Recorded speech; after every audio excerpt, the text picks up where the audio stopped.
And I feel like for Syman, that's kind of what pushed them over the edge when it came to when it came to their match against the Contact side. But again, I feel like a little bit is also marked by the asterisk and the fact that obviously we mentioned that Contact, there are a lot of star players and a really good set of talents, and they weren't able to link up as a team. So I feel like to a certain extent that's going to be mitigated by the fact that Forze are most certainly a well-drilled, well-oiled machine, a team that is a team rather than a few stars, because they've been playing together for a while now, and they've been also getting some reputable results for their own right. Yeah, I mean, you look at the Forza lineup, and they're probably out of any of the teams in the CIS region, the one that's been stuck together the most, at least in the core members. I've been, impressed by Forza over the last couple of years. I mean, you look at both Facecrack, Jerry, and Almace joining this lineup in September of 2017. I mean, it's so long ago to think that they're still on this lineup. The addition of Exipower and Flit has upgraded their firepower massively. I was a bit surprised actually in that best of one earlier though that Exipower didn't really have too much impact. I mean, he was finding important kills, no doubt about it. But, when you look at Exipower, especially when he's on LAN, you look at him as being like just an unbelievably aggressive AWP on T side, CT side, finding so much impact for this team. And he was a little bit quiet in that opening best of one.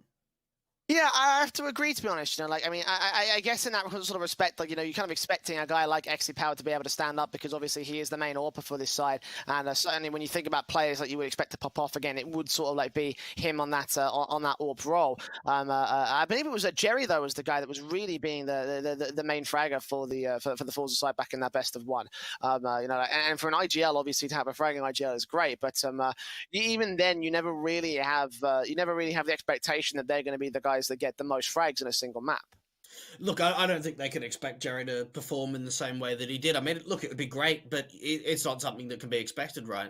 Always as an in-game leader, you never really want to be the player that's I don't want to say wrecking the server, but that's not their role, honestly. Their role is to set their teammates up and make sure they're making the right decisions. You need your star fraggers to fire up. You need Exipower and Flit to really be hitting their shots. And, maybe the best of one was I'm not going to say a warm-up for them, but a bit of a tester now going into the best of three, where they can kind of play their own game. They get their own choice of map pick, and look, maybe results can be a little bit more one-sided to them going into this best of three. We'll have to wait and see.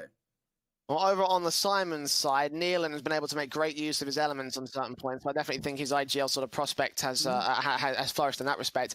But talking about their AWPer Mo, in the last game, we said they need to be able to win those AWP battles against that Contact lineup. So, coming into this sort of matchup here, where you have a team like Syman, is how much is that going to be another pertinent factor? Will we need to see Mo constantly beating Exipower? And if that's the case, will we see that being the actual reality of the situation? Look, honestly, I mean, from what we saw from Mo, both on the T side and City side of Inferno, didn't really have too much impact. He was finding some opening picks, which was fantastic. They were opening up rounds, but he wasn't having a massive impact. And you know what? I actually don't mind that. I can kind of see Mo being a player in this best of three that consistently finding picks across all three maps. Not someone that's finding 3 kills in a round, 4 kills in a round, massive clutches scenarios. But if he's just able to find a couple of picks here and there, start things off in a good advantage for his team, that's maybe what they can ask for him. I mean, Mo has never been an AWPer that's been really flashy. You can't compare him on the same kind of a style as Exipower. So for Mo's sake, consistency is the key for me going into this best of three. Yeah, absolutely. I think that consistency is the key thing for any best of three, to be honest. Whether or not Syman have been consistent or not, it's only yet to be discovered here. And certainly against Forze, it will be a tough little matchup. Again, let's highlight some of the results that we've seen from these guys in the past. They haven't had a match in the last 3 months, but all throughout 2019, they had a total of 8 maps between each other, and they were split 4 for 4 on those map victories. Syman have won 2 best of 3 series. Forze have won 1 best of 3 series, and Forze did win the last best of 3 series that Syman had between them. And of course, the main thing to mention is that this is the core of the 3 players of Syman, and Nealon, Kills, and Norbert. The other players are not included in this. So it's certainly a battle of the cores more than anything else. But Forze are able to get that one up in the last time around. I think the real question about it is that are they going to be able to find and replicate that performance, even though right now history is certainly not on their side. Look, I mean, one thing that straight away when you spoke about the history of these two teams, teams, how often they play each other. You know, it's a CIS derby. There's going to be a lot of anti-straining coming through. There's no doubt about it. Both Nealon and Jerry are going to be realizing exactly how each other play. They're going to be, you know, even in like the road to Rio, they definitely would have been able to, you know, watch each other's demos. And I mean, even though they weren't in the same group, you have to expect that, you know, potentially if we go into the playoffs, we might meet or something like that. So look, there's no doubt about it that we're going to see a lot of anti-straining coming out for both these teams. What that looks like, I'm not quite sure. One thing that I was a little bit surprised about from Forza, which I think we won't see in, or what we should see being a change, at least in the best of three, is some of the aggression rounds. We didn't really see too many fast T rounds at all on Mirage. A tactic that has been a strong point for Forza in the past is some of those quick rounds, a couple of quick executions. I think that we're going to expect to see a little bit more of that in the best of three. How Syman like to adapt to that, I'm not quite sure, but that's something I'm certainly looking at Forza to try and adapt to. Yeah, absolutely. I don't know how much they'll have to be doing in terms of the adjusting, but we do know, well, one thing we do know, of course, is the map vetoes.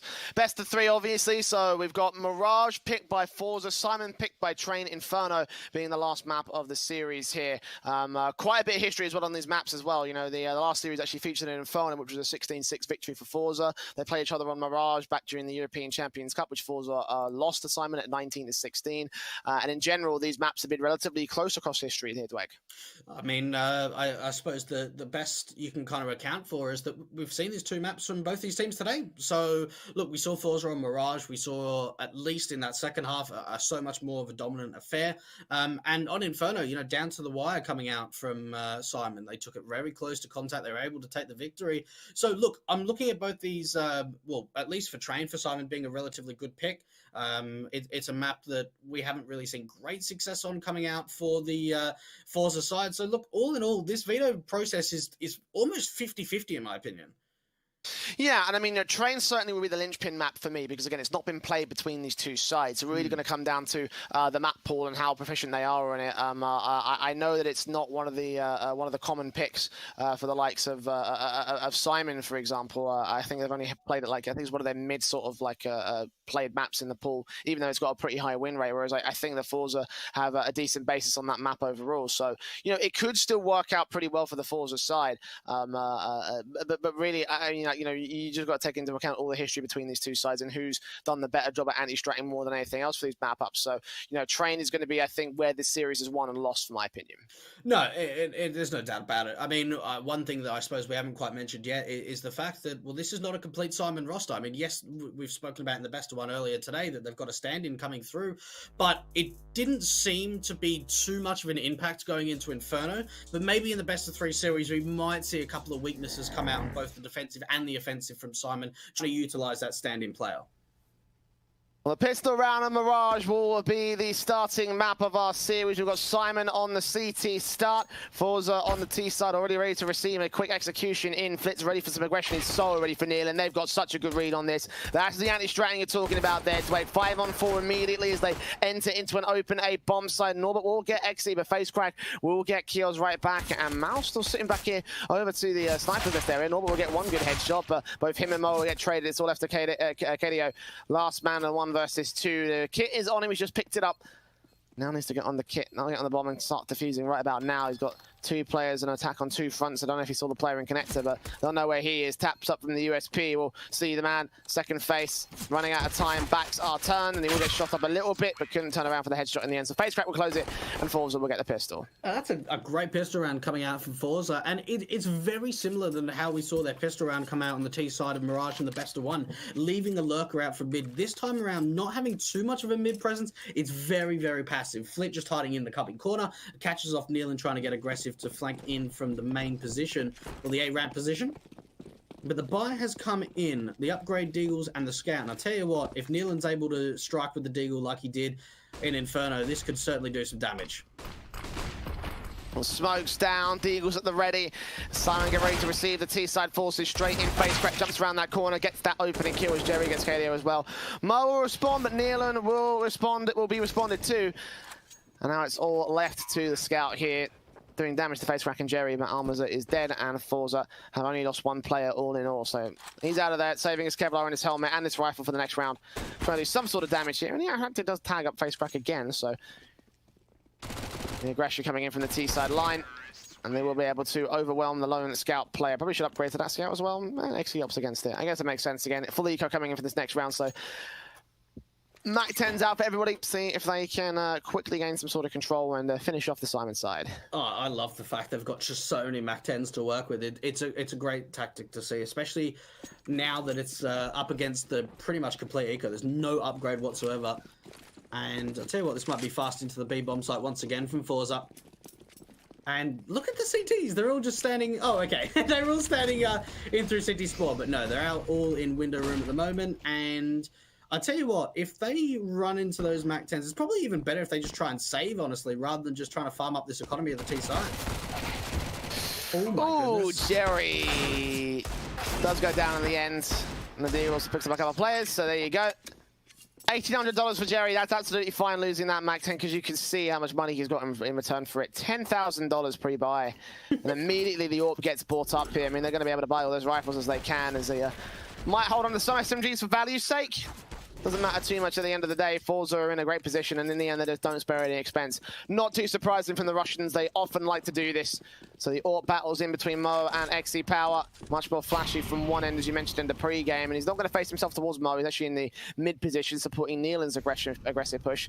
And they are ready for this. Again, FaceCrack hiding in this cubby corner, expecting him to push all the way out towards top mid. And all Neelan could do is pretty much just hold underpass. This is just going to be a crossfire being set. Mo's able to hold the AWP of the line towards top mid. Not really any information. As soon as that smoke comes down to top mid, that's maybe where we see Neelan start to just walk swing. But in the moment, they're just going to hold a pretty passive angle out through mid. They do have a player in short as well, so a triple mid setup coming out from Syman. A good way to deal with this top mid presence that's going to come out for Forze. Yeah, keep underpass and top mid presence. The flashing and the smokes out will try and force them away from the sniper's nest. The flashback keeps them blind as well when Keels and Neelan get the opening two. Picks looking for a third as well, and Flit will also go falling. XE Power actually flashed off his own teammate, so they were a little bit blind in that respect. Missed utility from Forze will cost them. Jerry and XE, last two players left, and the AWP will get a pick back here. The flashes in towards the A-bomb site as Jerry does force the issue, take a lot of HP damage, and he can't win the fight against Norbert. So it's all left to the AWP for the 4K clutch. In a 1-on-3 scenario, it's very, very difficult to do. Oh, great shutdown coming out from Syman, and it's just the triple setup out through mid. XE Power should get spotted out. That is a very sloppy spray coming out from Keels, and XE Power capitalized on that. Going into the A-bomb site, it's going to be a 1v1 duel. 20 seconds, bomb on his back, 2K to his name, 15 seconds through the clock, and in the end, Norbert will take the headshot and take the first round for Syman as well. Forze are getting caught a little bit off guard there in the mid position again, partially down to the fact that the flash from XE really threw off his teammates. Again, look at that kill feed of how he's assisted with the kill on the flashbang over from the top mid area. So slight miscoordination there from the Forze side, and that does play well into Syman. I mean, we've already seen the miscoordination from Contact and how that threw them off in the earlier best of one. In this map, certainly it's not a start that Forze would have liked to see, but regardless, the AK's back in with the AWP. Heavy investment from both sides. They're both very heavily damaged in the economy state. So this round may be do or die for the buy-up for the next one. XE Power going to slow peek into the short angle. Does he find an opening onto Keels? As soon as the FAMAS just tries to get a little bit of information out through chat. At the moment, mid-control established a lot quicker from Forze rather than taking it around that 1 minute left on the clock. Connector control at least established from Neelan, just hiding in this smoke at the moment, Jay.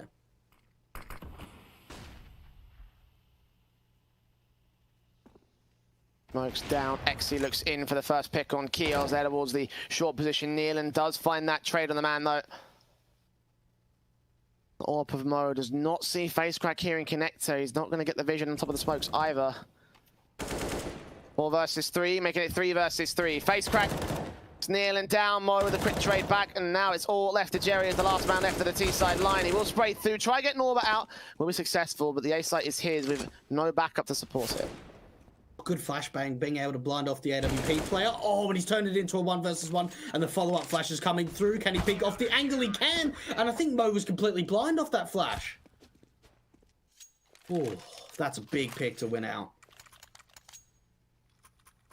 Syman once again gonna take one over the Forze side, and that's 2 rounds in a row that will wreck the economy basis of Forze.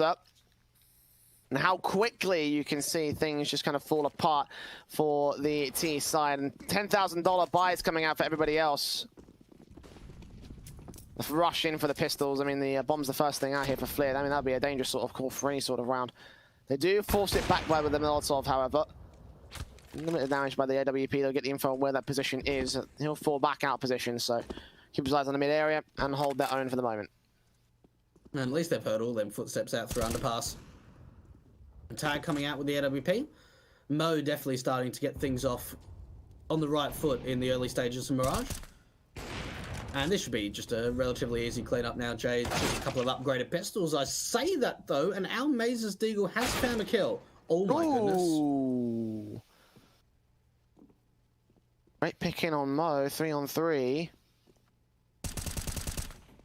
Spraying from Neil and face crack for a trade back. The Deagles are being dealt with, but the M4 running out of ammo. The USP does fall to the hands of the AWP Flitz. So this will be a damage round for Forze. And Syman. AWP wrapping around to the A bomb site. Only Norbert with the SMG back up here towards the stack. The bomb is sent over towards Almazer, and he'll look for his plant down in the open, though. Not expecting anyone to be there at CT, and the SMG will clean house on towards that one frag. Deagle back next. Couldn't land its shot, and Norbert will get his 2K. 3K, actually, overall. And Syman will get to 3 rounds. But again, with Forze not having much investment at all, it will be a very expensive round for the CT side. Oh, that's a very good round from Forze. Very impressive Deagle shots coming out. But unfortunately, it doesn't give them a round success. So going into the 7th, it is going to be the follow-up gun round. And I tell you what, that bomb plant from Almaza would have just been massive to give them just that full utility set. And I tell you what, we're actually seeing a lot of mid presence coming out from Syman. Something we didn't really see too much from the polls in the opening best of one, but a lot of presence coming out, whether it's the AWP and Mo or the com player or even the short rifler. We are seeing a lot of presence coming out from Syman through mid, and it's a great adaptation considering at the moment that Forze are now almost leaving mid completely alone.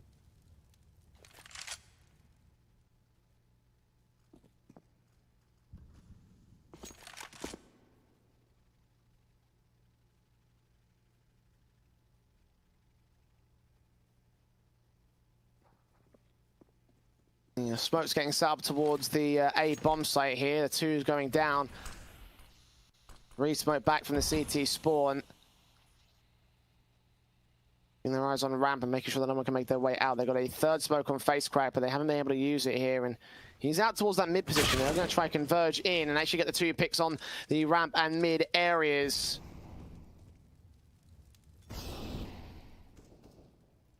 Almazer gets Mo for a 3rd. Bursting with the FAMAS. Kios gets face crack, 4-on-2 scenario. And Cade and Kios very far away from the bomb site. The bomb plant will go down. The flick not quite landing. It does get the tag off in the end, so Kios should get forced back. I think a save call will be the best thing at the moment here. The M4 does try to enter, though. It's going to be the end of his life. And indeed, XC will close it out with the AWP pick, and Kios taking out his knife at the worst possible timing. Forze will defend their lead.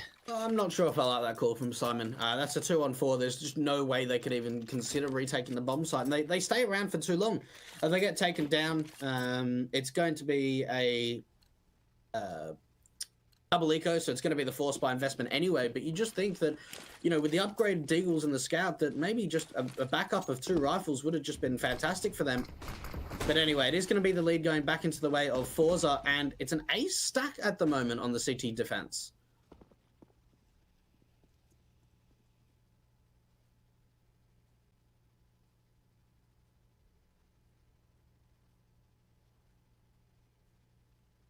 Forze, of course, have the main weapon advantage, but in this stack scenario, they push in. There's a chance that Syman could use these Deagles to great effect. They've already had a couple of good Deagle rounds so far today, not just in this series as well. A little bit of tentativeness from the 2 players in the mid position. They will start prodding towards the A site, but also look to wrap around towards B. Good pick from XE.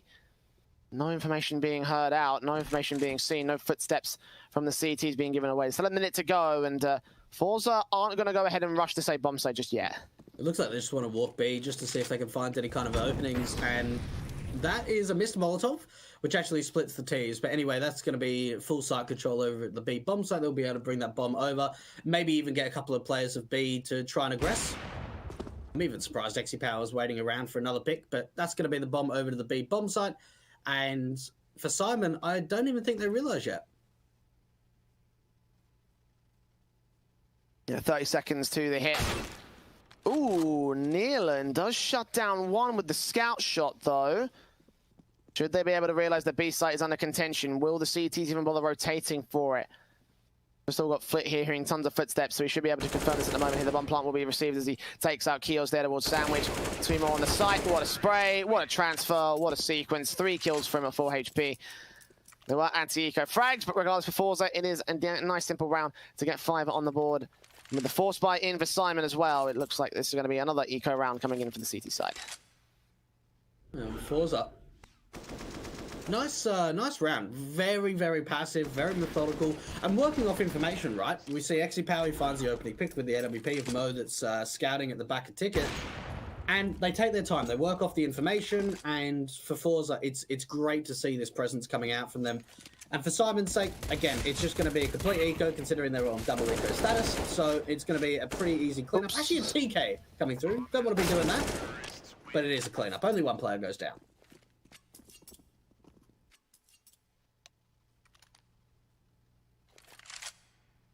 The money's still not completely built for Syman, but they will go ahead with the buy-up anyway. M4s on everybody. Nealon also looking to invest. Lack ahead Kevlar, that's fine. Mo did buy a helmet, though, and that could have been better invested into another piece of utility, a flashbang or a HE. And they will get shut down by the AKs and the AWP that they have here for the Forza side, so a bit of a misbuy from the Syman squad. Still, with enough weaponry, they could still hold on to this round pretty effectively if they can try and hold off against Forza, but for the moment, the T side have dominated pretty well so far. Syman did get those return rounds after the pistol and conversions, but it has been Forza all the way since then. Flit has just been such a nuisance these last few rounds, taking top con control. But it looks to be over at the B bomb site. Now, the best thing that Forza can do in this round, if they're trying to set themselves up for a BXE, is take control of the short player first. And I tell you what, FaceCrack might even be able to get the first duel.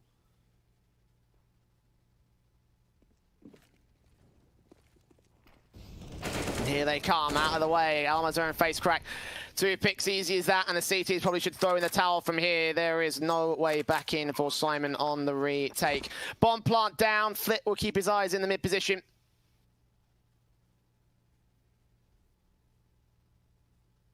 Also look towards the A bomb site as they hold back and keep their way away.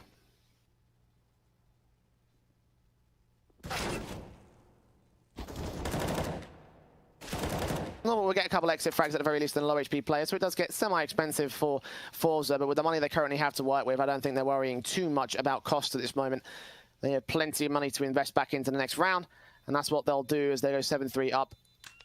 The problem will really be the economy status Syman, since they've been hampering for cash since that last round. A $2,900 bonus going into their bank accounts, but that is about all they have to work with here in this next round.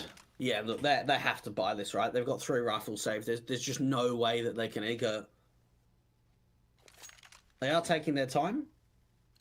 And you know what? They actually do. I'm very surprised about that. It's only the half buy investment on a couple of players. The difficult thing here, right, is the fact that, first of all, XePower hits a shot like that, but they're just giving up too many rounds now for Forza. This really could be, Jay, an 8-3 lead on their own map pick.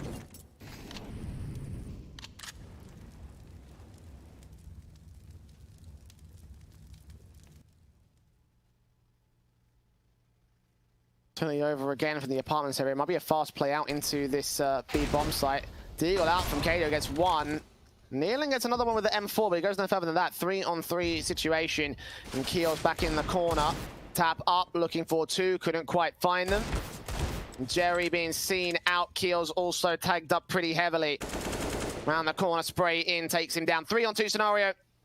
As the AWP looks up, but he doesn't spot Nealon. So again, the trades are good for Syman. Denying that bomb plant for a couple of seconds. They had been suppressed and pushed further out of the bomb site than they really like to here.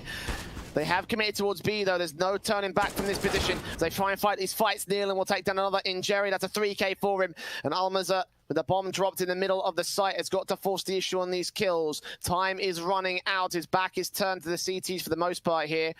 Grabs that bomb and tries to fall out position, looking around, can't get a headshot on Norba, but he has found a chance to rotate, and I think he might just take it here. Yeah, look, I mean, it's probably the smart call to go up through con to the A bomb site, and that's going to be the decision being made. But he's gonna fake that he's going to A and actually go back to the B bomb site. But Syman, they're not moving at all. Oh, this is not good. He's going to find that first player. Can he see the second man? No, he can't. He's got to try and force the bomb plant. Right now, he's out in the open. Norbert will take him down. And Syman will just hold on to their defensive here. A fourth on the board for the CT side. So close there, but in the end, the fakes didn't quite work out for them.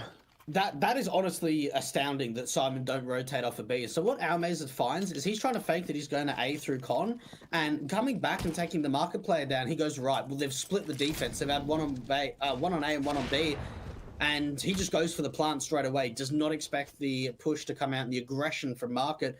And Syman, that is a phenomenal round to win, and one where Forze are going to be pretty disappointed, but an opportunity to bring it right back, especially now that this A bomb site is completely open. They're walking straight in. Damage has been sustained by Facecrack, though. Keels gets that pick and denies that bomb plant. I believe that was fired through the smoke on Connector as Norbert tries to take a fight of his own in the midst of the smoke, and Almaza will get tagged low, but also will stay alive. 14 HP in a 4-on-4 scenario. Backstab coming in from Neil, and the AWP is ready for Exy Power. Keeping his eyes just in case. In the end, he will go out towards the Palace position, which currently nobody is covering. This could be a big flank if they're not careful for it. He's got to take his time to get to position. This will be a very last second retake here for the Syman side if they opt to go for it here. Exy watching the main bomb site, and now Nealon strikes out towards Sandwich. Jerry goes falling. Exy gets one good pick. The bomb's still open for him, trying to look for another good pick back. They're not going to spray through the smoke. They've got to get him now. Spray transfer towards one. Nealon gets a pick back, and the defuse is stuck.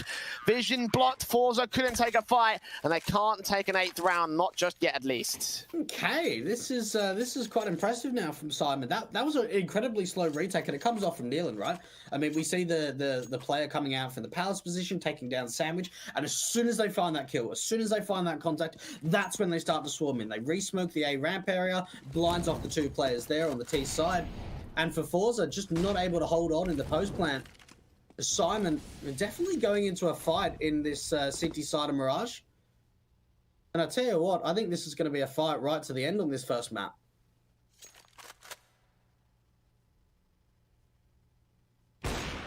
Oh, Exy Power. And smoke down also to the connector area.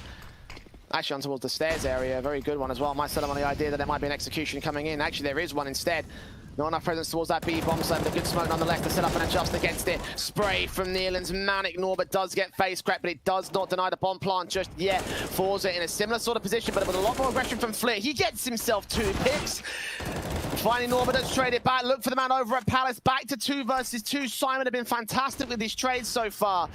The Exy Power strikes right back, and it's all left to Mo. The AWP and a 1-on-2 clutch, and a very insane 1v2 clutch if he can even make this happen. Flashes over, Incendiary is coming in, peeks in, gets the shot on Exy, but now needs to get to the bomb, sees it in the open, wrapping around towards the Tetra position, spots the man, and gets the flick. Does he have the time? The kit's in play. It'll be close. Oh, he doesn't have it. He was inches away. But what a clutch it was to shut down most of the Forza side. A brilliant AWP play from Mo, but it just wasn't enough. Oh, I thought he had that. That was so down to the wire. That must have been milliseconds in the end. And credit to Mo, some really incredible shots there in the end, but just can't get the defuse through. An 8th round for Forza. A buy to come back in assignment, and it's an SMG for Norbert.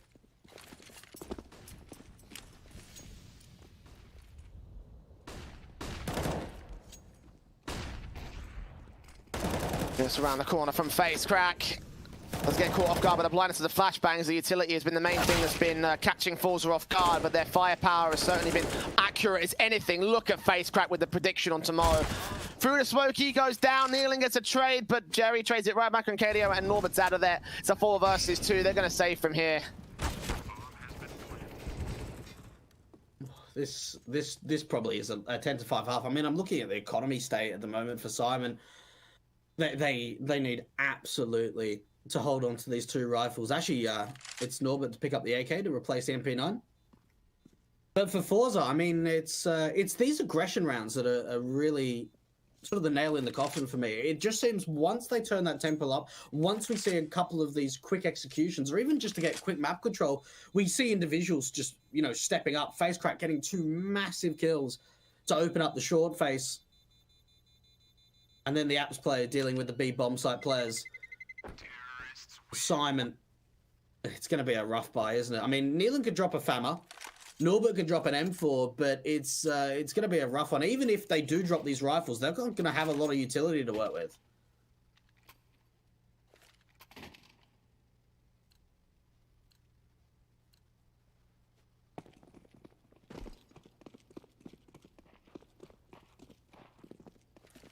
Limited on that Syman side with the SMG. Players buying head Kevlar to try and fend off against the double op setup from Forze. And when you ever see a double op setup from the T side, well, it will get wrecked initially. One of the orbs down, but FaceCrack and Jerry and Flick trying right back in with the responses here. The T side have control of the A bomb site. They forced one player back, but that player is Norbert, and he has the bomb. Smokes down, Incendiary's keeping them held back. A further flashbang coming in from the T side, but it will not allow a face in, and the SMG is slowly creeping up. Flitz here with the AWP. He's got to try and shut this man down. He's the main linchpin of the backup flank, and he will get tagged up at the leg shot. Deagle back in, and Norbert trying to hide at the mid of the corner. Smokes back to clear. He's got to take this fight on FaceCrack and win it out. Checks out for Jerry, but Jerry takes him down. So Kaleo, last man standing with 16 HP to his name, and SMG on this 15th round. It's looking like it will be over for him. 10-5 for Forze to close out the half. And honestly, I'm looking at this pistol round, right? If Forze can win this pistol round, they can kind of just run away with this first map, because I just don't see there being a way for Syman to come back in if they lose pistol. And again, I mean, we spoke about the chunks of rounds in the Forza game on the Best of One and Mirage just earlier, and it's those patches of rounds that they win together, not back and forward between the two sides again. But so far, I mean, Norbert is having an unbelievable game. He's actually leading the kills on the server at the moment, Jay.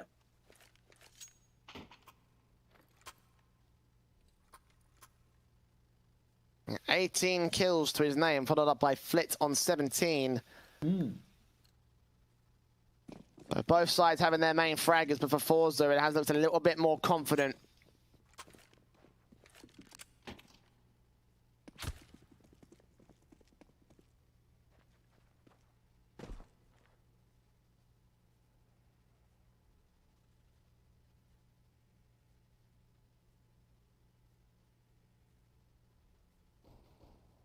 The pistol round here for this second half. We're going to be seeing Forze take the early face and try and take a player down over in the ramp position. A 5-on-4 situation. Flit on his short position. Going to challenge on towards Mo. Take him out for a secondary pick. FaceCrack gets a kill. Jerry gets a kill. Norbert left alone. Immediately overwhelmed by the Forze side, and that is a shutdown pistol if I've ever seen one. Oh, yeah. I mean, that's a good term to call it. I mean, yeah, Syman just... They get locked out of that round, right? And no one finds pick. It's just easy duels going in the way of the CTs, and Norbert is all alone. I mean, at least he's got the bomb, but you got to think with 4 players now around this A bomb site, and especially how close they are to one another, there is just like no chance of even a bomb plant coming through. Contact being made, the swing going to come out, and they don't all quite peek on each other's contacts, but in the end, it is going to be the pistol round going the way of Forze. Now, with no bomb plan coming through, probably won't expect a force buy. And let's see what we see from Syman, whether it's just the full Glocks train. Looks like that's what it's going to be, Jay.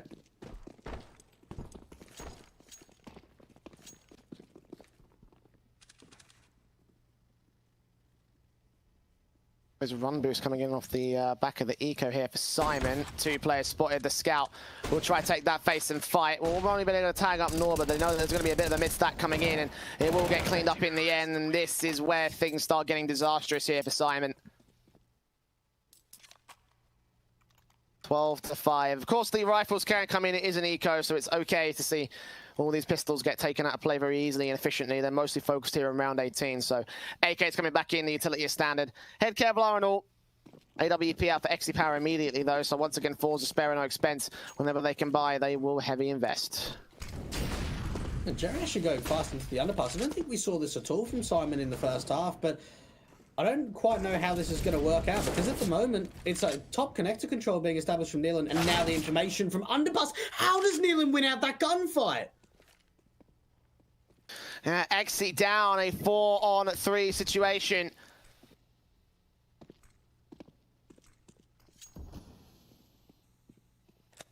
Back up towards the A bomb site here is only Almazet here with the Famasi. Here's one player, drops that bomb. Nealon can trade it, but the M4 out in the open. Nealon still swings in and gets that pick. And what looked like it may have been a disaster moment there for the Famas pick almost just keeps things, just about keeps things together. We do see the bomb plant coming in a moment's time, and there should be no way for Jerry to clutch this. I'll tell you what, he's one of the sharpest in-game leaders I've seen in quite some time. Nealon has serious firepower behind him. 4 massive kills, and to think that he gets 4 kills, Jay, and he's on 80 HP. Like, he just doesn't even give a chance for Forze to shoot at him.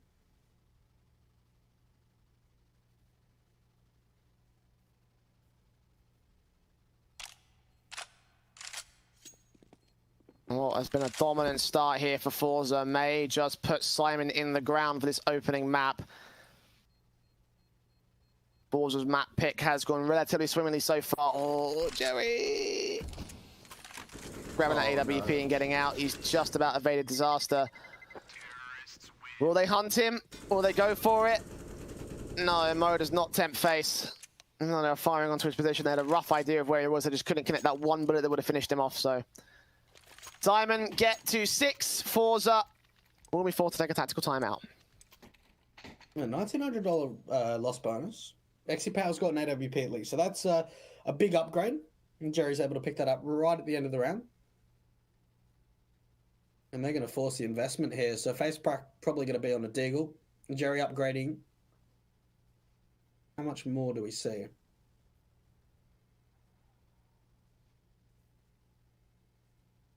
And the thing that I'm looking at, right, is they've got the buyout, but just look at the utility. They've got 2 smokes and, what, 4 flashbangs, and that's it.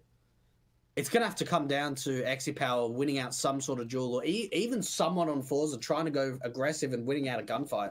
They need to find an opening man advantage, because if they just play this very passively and set themselves up for a CT default, Syman are going to win this round.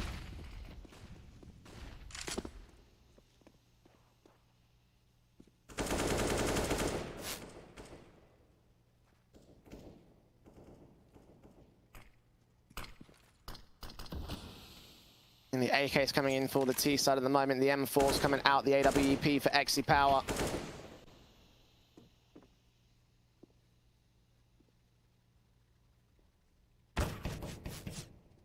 Taps up against FaceCrack, 88 points of HP to start things off. The Molotov also going to force him out of position. No, he's got the smoke down to try and keep him away, so he's not going to give up the ladder room so easy here. And Kios will open things up on the kill count, getting Jerry down. Syman still trying to fight back against the Forze side. Not going to rifle out for it, but again, the responses are there from the CT forces. And I'll tell you what, if Syman go towards A, they probably win this round, right? Because this is a gamble stack over towards the B bomb site. We're seeing the rotate come out from the AWP in CT, and this could not have been played any more beautifully for Syman. Nealon being able to catch off XCPower in through jungle, and he capitalizes on FaceCrack as well. This round's over. This is going to be a 7 for Syman.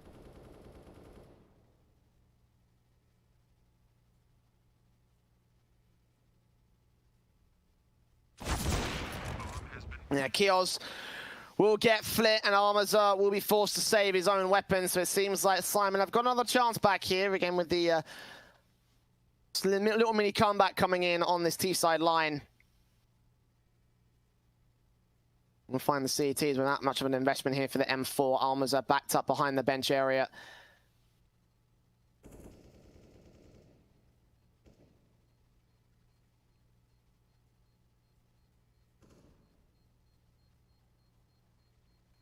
We see 7 go on the T-side ball, and Forze finally find a little bit of resistance here. Syman did have their initial 5 rounds, but again, they have been looking very, very shaky in that first half, and now they're looking a bit more confident for this T-side. Thing that I'm still worried about from Syman's point of view is as soon as they give up 1 rifle round for Forze, and then just reset them and put them on an eco. That's going to be 14. So for Syman, they've got to be making sure that the rounds that they're winning, at least, Jay, they're keeping 3-4 players alive. They need to start building up this economy. They need to even start building up some confidence as well to try and bring this comeback through, and just flying out through mid. A good way to even establish some early picks. Akios finding 2 kills. He's been a little bit quiet so far, but these last couple of rounds, he's been impactful.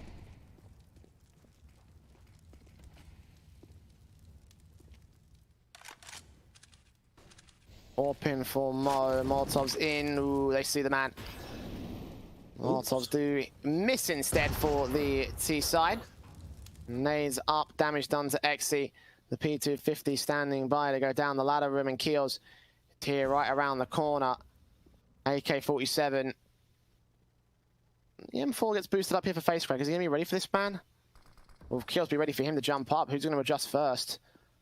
Didn't see him at all. There it is. Keels takes him down. Knows that flits around this corner and everything. He will get taken back by the M4, but Mo will trade it. Exit last man standing here with the P250. Gets that bomb drop. Grabs the AWP here. How much more damage can he do? There's a player in connector. Realize there's players coming in from the B bomb site. It's a 1-on-3 situation for him. The Molotov will force him back, so they should be able to pick up this bomb and get the bomb plant in. Oh, not quite. Well, he'd flick back, but he ended up dropping down instead. Nealon. We'll hear those footsteps, and they'll right back over to the B-bomb. So get that bomb plant down next. He can't really do much about it. Good bunny hopping, but how on earth is he going to get out of here? They've heard the footstep. He will get one good pick up against KDO next, and this will be a fantastic clutch if he makes it happen. I mean, he's actually in a 1v1 isolated duel, but he misses that shot. And Syman will just secure the round. But with no investment, there's a lot of damage for Forze. Classic Exy power, actually trying to go for that rather than just saving onto the NWP.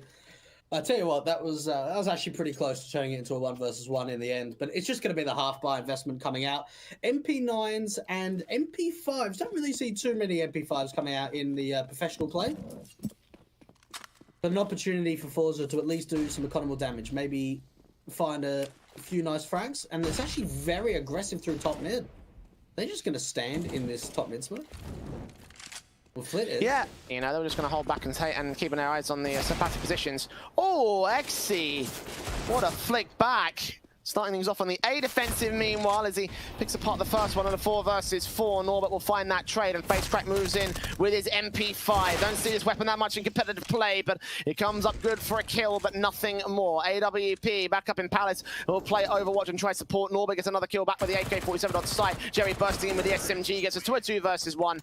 In the end, KDO will turn it back against him as he comes in with the flank, and Syman will hold off against the Forza side. And this defensive has been looking very, very susceptible to just a tiny amount of aggression, I feel like, you know. Yeah, look, I mean, even that round, I mean, that's pretty impactful from Forza, that even with a half-buy, they're able to do too much damage. But the fact of the matter is there's a couple of players on Syman that are really starting to build up their money bank. I mean, we're already seeing 7,500 from Norbert, and fast out from mid. No presence whatsoever from Forza. They've got 2 players over to B and 3 incredibly passive at A, other than the aggression from Jerry. So there is information, at least. There's no one around this palace area, but they have no information at the moment. They've seen the utility and heard the utility out from mid, but Nealon, he's going to make his way into window room.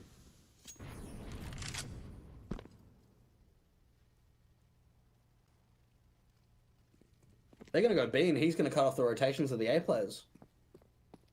Yeah, he's got to at this stage, you know, he's in the perfect position to do so. That seems to be the setup for the Syman side.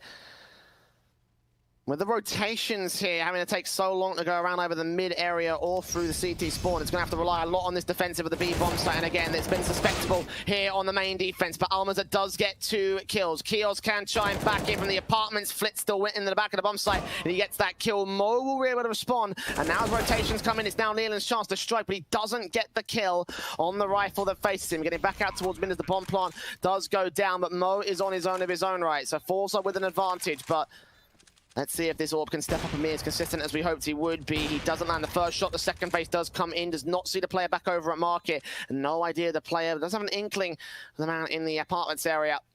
And Jerry will slowly move up. Player caught off towards mid. 2-on-2 situation. The M4 needs to get a bit closer from here. They've had an opportunity to reset themselves here. And footsteps being heard. The AWP getting out of dodge. And Mo knows where Jerry is. Jerry knows where Mo is. The flick still comes in from the AWP. And Syman have turned it around. Exy taking a fight that he can't win, missing his shots of his own right.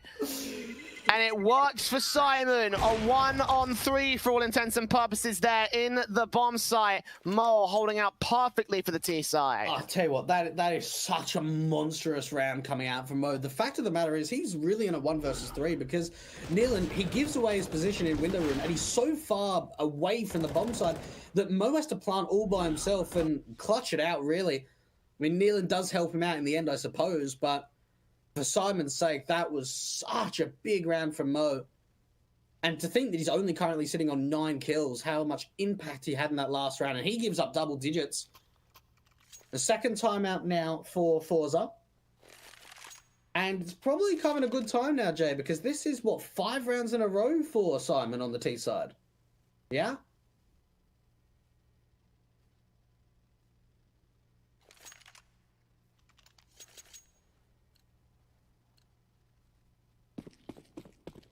The Forze better make some sort of changes out here real quick, else they are going to have a hard time. Syman have brought the comeback back from 12 to 5, now up to 10.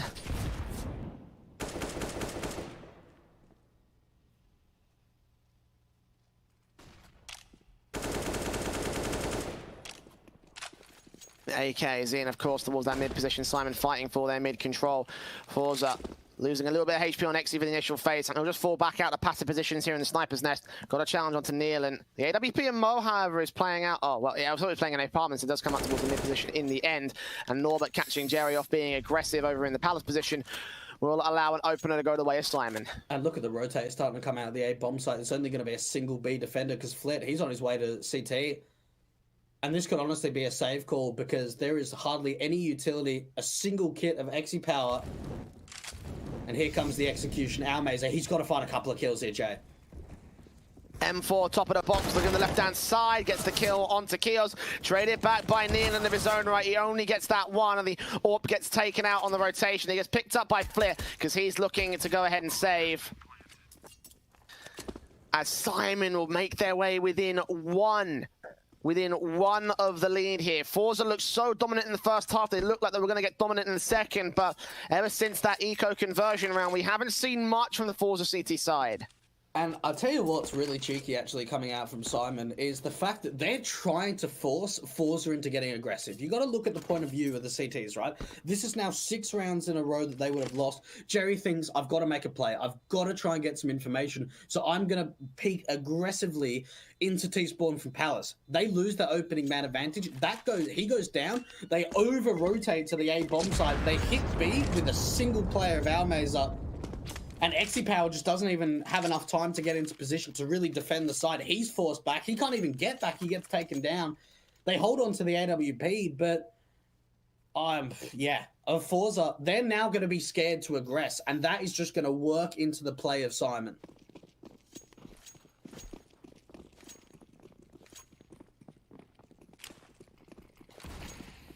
Smokes and flashes out towards that mid position, and Syman are once again going to establish that mid control, and Forze not even going to challenge it this time.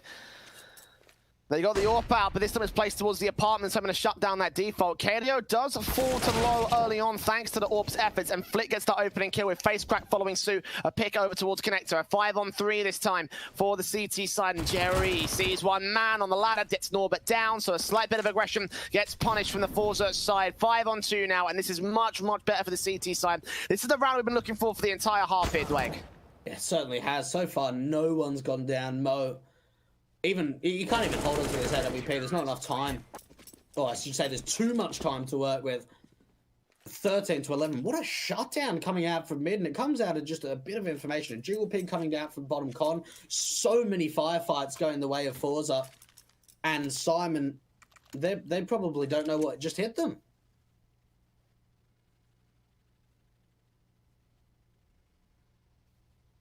A tactical to be taken by Syman this time. Obviously, they're breaking the momentum.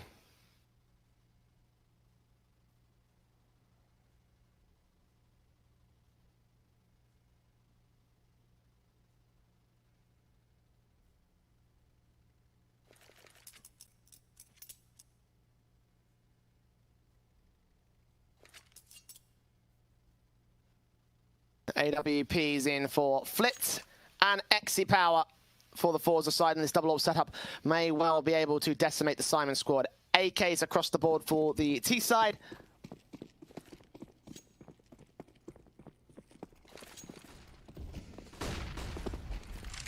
Oh, this is so quick. This is going to be a quick short take coming out from Syman. I don't know if Forze are ready for this. Oh, they even get a player into window room as well. I love this. KDO straight in towards Sniper's Nest, going to wrap around the corner here and look on towards the bomb site. Xy's ready for it though, peeking. Oh, what a shot. Face crack gets one, and Xy goes ham with the AWP on default. Everybody's dead towards connector, and Syman walks straight into the Forze brick wall. This will be 14 for the CT side, and there's no money for the T side left. Xy gets a 4K for his work, and credit in that round for basically being the man of the round. Oh, I'll tell you what, there's not even a lot wrong that Syman did there. Exi Power has just an insane round. Those 4 picks were so quick as well. And, I mean, I suppose, yes, they did keep peeking one by one, but the fact is they're just trying to trade him. They're trying to find some sort of opening back. And they're forced on what should be a half-buy, force buy for a couple of the players, but quick into the B-bomb side it is. They're not wasting any time. They know the best chances for a rush here. Catch them off guard, but Flitz here with a secondary AWP sitting back towards the short position. Gets one. Armors gets another one on the bomb site. Turns around towards Keels, but he couldn't connect this spray for versus 3. The damage has been done towards Keels here. They do secure a bomb plant. This will be enough to buy them a buy to get back into the overtime comeback. So much more to be done from here. Flip with the AWP, keeping his eyes on from Con. Jerry looking in so close from Norbert's part. They have no idea this player is close. Could he be the linchpin? Would he push forward and get these picks? Tapping his way through, no. Jerry shuts him down, and now Keels with a rifle is also dead and buried. Mo in a 1 versus 4. He's going to play time and try to deny the bomb diffuser when it comes in, but Flit's ready for it. The diffuser's being stuck, and it's going to be a little bit close. I want to get that kit on there more than anything else. What? Guys? What? No way! They've lost it! They've lost it! Oh my goodness. What was that? What? Forza, are you serious? Oh, how can you make that mistake? G2? What's going on? Oh my god. They had 4 alive, and the first person to get on the bomb didn't have a kit. What? Jerry's like right next to the bomb. The Flit was called. Someone was calling get Flit on the bomb. Jerry had a kit. What? Oh, I can't believe Syman win that. Oh my goodness. Oh my god. That is just... like, it's not even something worth laughing about. Like, that is just absolutely pitiful. Yeah. I mean, they need to answer back right, because if they lose this round, then they're in a world of trouble. 4 on 4. It looks like they're trying to make their way into the B bombs, and it's our Mason to defend again. No. And look at the picks going the way of the T side. He does get 1 to respond towards short. 2 players coming in from the apartments. 1 is very, very low. This is an easy trade. Armors, he'll fight the high HP player, take him down with support from Exi Power. He's forced to reload though, and KDO will turn it back to a 2-on-2. Exi gets it to 1, and Mo standing with the AWP. He's clutched this on the B site before. He won't do it again this time though. Map point at long last for Forza, but missteps are still being made. Will they have enough in the tank to get them past that finish line? Oh my goodness. To think that Syman win a massive round like that, and then it just all gets thrown away, right? I mean, it's now finally the map point going the way of Forza. And the buy, it's horrendous. It's just upgraded pistols. There's not even any SMGs to work with. Not too much utility either. Forza, they need to be making some mistakes if Syman have any chance of converting this round. Well, Almas will start things off in this one here against KDO, so it's not the way in that Syman wanted. Don't got the follow-up there from Flit as Nealant gets taken out of play. Possibly permanently for the rest of this map. Deagle out, and Keels is spotted, sprayed. And now on the Tech 9 out, a 1 versus 5. He does get taken out in the end by the Forza side. A good effort there from Syman. But in the end, it will be Forza's map pick going the way of Forza, and certainly a map that we thought would be a lot more far gone than it really was. But Train is our second map as picked by Syman. Don't go anywhere. We'll find out whether or not they can return the situation, return the favor after the break.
Well, Syman did get close, but no cigar for the first map of the series. Going on to their own map pick of Train is where things could get spicy. For both teams, they've got a relatively decent win rate on both of them. I mean, I guess you could say more so for the Syman side than you could say for the Forze squad, but again, the Forze tier team have a lot more experience in a lot higher tier tournaments at the moment.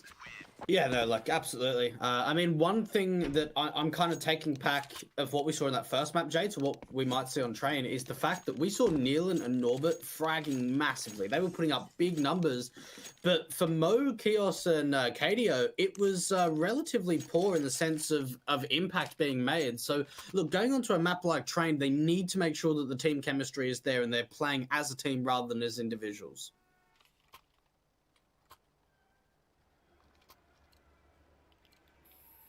Syman will get the CT start of this map up, an appropriate one for them. They have the vast majority of their rounds be CT based here on Train, about 58% for both teams actually. So certainly the second half will be the time where Forze can make their mark, but they're already looking to start things off on the right foot. Fast hit in towards the A side for the pistol, and Flip will get the first two frags. Face Crack gets one top of Green Train, Nealon standing by low HP. Crelio gets himself two good picks on the headshots, and two more to find. He's going to face by both of them at the same time, and Forze will win the pistol, but an aggressive monstrous push coming out of the Seacon area.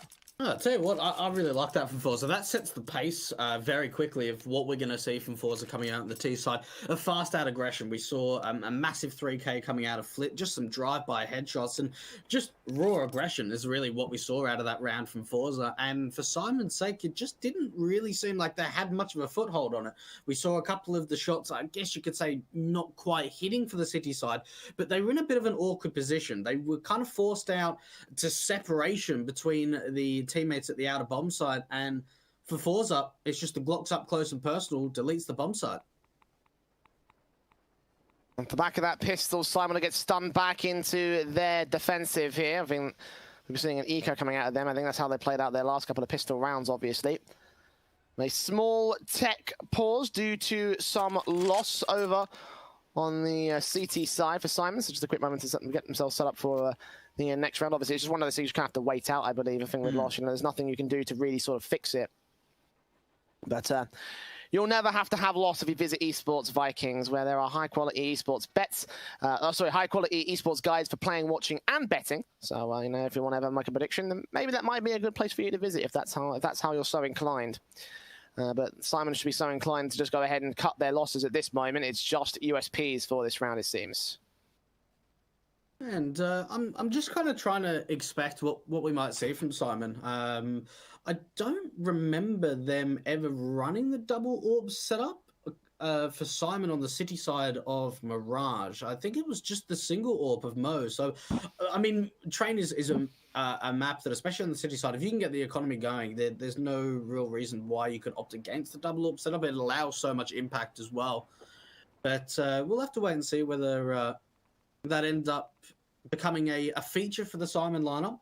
But for Forze, it comes down to the start, right? This is their opponent's map pick. They've been able to take map number 1 in the series. Can they get some momentum going on the T side of Train? If they get up to maybe a 3-0, 4-0 lead, they can start putting the pressure against Syman, because if you look at that lineup, other than Mo being the veteran player, these guys, although they've had experience, are all very young.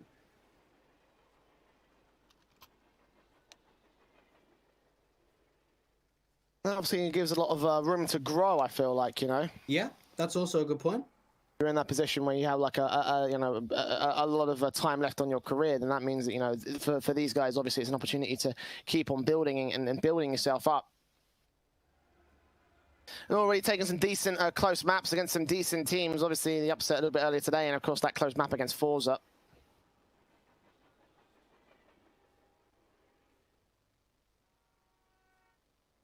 Oh, it definitely was close, wasn't it? I wonder if this map will also be just as close. I mean, obviously, very early days, so we won't be able to get the chance to see whether or not that'll be the case in the early couple of rounds. The first, of course, going the way of Forze. Syman still sorting out their loss issues at the moment. I'm not 100% certain if they'll be sorted anytime soon. Again, it's one of those things that you don't really have a whole lot of room for, so... You know what? Here we go. I just want to make a quick point now that we just had a little bit of time. I'm really keen to kind of see what KDO is able to do on this map. Being the stand-in player, didn't have too much of an impact on the first map like he did in the best one earlier today, but this could be his moment to shine, Jay. Shine now for the second round of the game here, and in fact Syman are not going to go for the eco, they're going to actually force the investment with the scout out for Mo. Been great with the AWP so far. The scout's a bit much to handle. Actually, Norbert is the man that gets the opening kill on Almazo. He is traded back by Flit, and the scout is dealt with by Flit all the same in the backline. Facecrack moving in towards the stopper position and kneeling. It's a great deagle shot. One player popping out from Old Hell. That's Kios getting the bomb planter. And a 3 versus 2. The force by Mace to work out for them as they keep landing headshots. It's all left to Flit as the last man left. The 1 versus 3 as Kios gets taken down. Only 2 players remain. This could still be clutchable for him. He's solo HP at this moment. He just can't seem to find the frag on the player at pop. Therefore, Nealon can swing out and get that kill and get us back to a 1-1 scoreline. My goodness, Nealon's deagle has just been on fire across every map that we've seen from Syman so far today. Huge 3K from him in the end, and for Forze's sake, things were looking good, right? They rushed out of T-Con, they're able to find an opening pick, but it just seemed like the deagle, those long-range engagements around the stopper position, was just able to do so much damage from Nealon.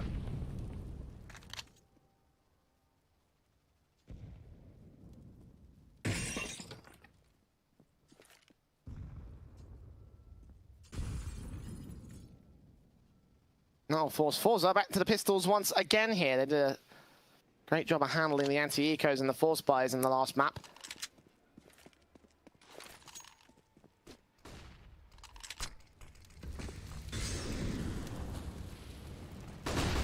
Here they go, out the gate for the Forze side. Damage has been done. Facecrack and Jerry will start falling at the 3-man spray down coming in. Flit and XC. Now just Flit going down. XC last man standing. 1 versus 5. We'll catch one at the back of the head. Bomb uncle's being dropped though, and Syman are going to clean up this force buy pretty easily. So very similar to how Forze cleaned up their earlier force buys in the last map. And I tell you what, that's again a really sharp round coming out from Nims. For Syman, this is a great opportunity for them to really start to extend this lead on the city side. This was a force buy coming in from Forza because it would have been the double eco. So this should be a second round for Syman, and what could be a pretty easy third as well, as it will be a very harsh save going into the next round, especially with no bomb plant going through. And Syman being able to, at least at this point, Jay, hold on to 4 players staying alive.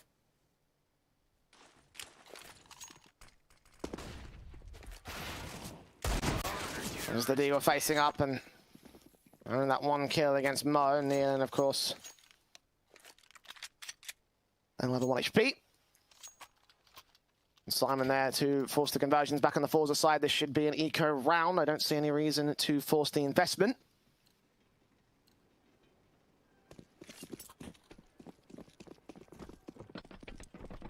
They got a decoy and a P250. They got something, but yeah, not a lot. I mean, you're counting a decoy to utility basis, like, that has such a situational, it should even be allowed. Yeah, that PT ready for Almazo is the best thing they have for the firepower basis, and they will try and take a fight towards the pop dog area, but Norbert's ready to cover it off, and Syman in general just going to get aggressive in the upper area. Mo with the SMG kill, getting a nice little bit of cash to his favour. Jerry going down early. Almazo will also fall, and Syman cleaning this up as you would expect of them. As you would expect of them at this stage. Really interesting, actually. So Forza have left the bomb out through Ivy, or all alone of Exi Power, where they kind of tried to sell a bit of a fake at top pop around Brown Halls. But it doesn't look like the Ivy players should be able to find anything. Facecrack does find 1 kill, but it's going to be a pretty easy cleanup coming out for Syman. And the AWP, it's on the back of Mo. And the T side as well. Yeah, immediately bringing out this weapon based on the fact that Mo did some really good stuff with it earlier on in the last map.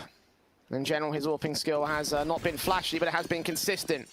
XC Power's got his AWP out for the flashy plays, though, and here on the T side to try and get the entries. It would be a decent opportunity. He's actually playing passive in this case. It's the other players that are the ones setting themselves up for the quick defaults and the aggression out towards T-Con. He's actually watching the Ivy presence. What was that from Kios?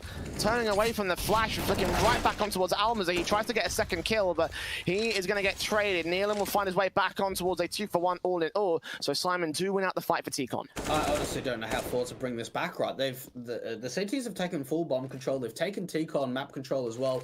And they're pretty much just buying time. They're waiting for any more aggression to come through, but for difficult engagement, to even try to bring this back to a 3-on-3, they need to clear out this area. And look how many numbers are close up and personal around T-Con.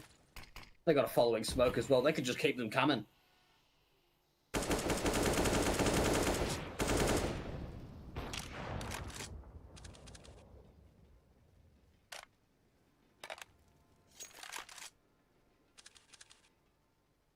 And 45 seconds to the clock for Forze to try and make their hit. Of course, bomb control favours Syman, thanks to all that T-Con aggression. Sadly, not as supported as Forze would have liked it to be.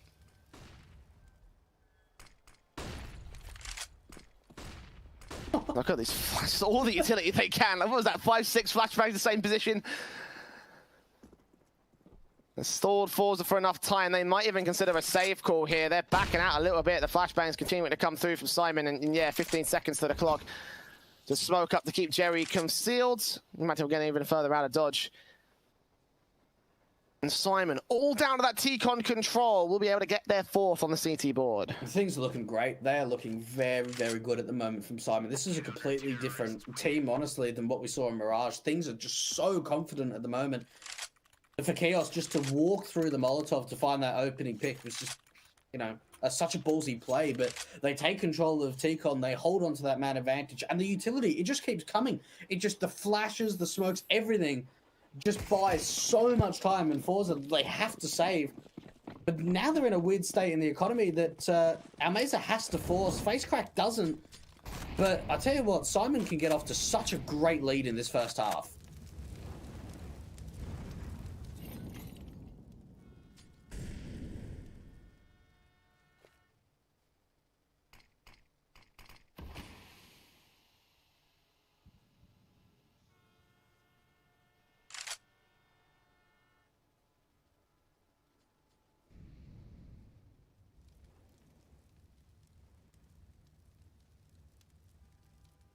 We force out for Forze.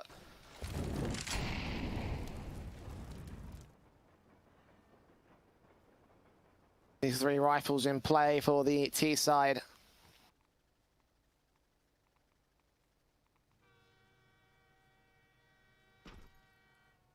So slow. Like, this is just trying to take map control through Ivy. Chaos should probably go down here. That's a good spray coming out from Jerry. And look at Facecrack. He's going to hear those footsteps rotating off of B. Let's see if he finds any impact with it.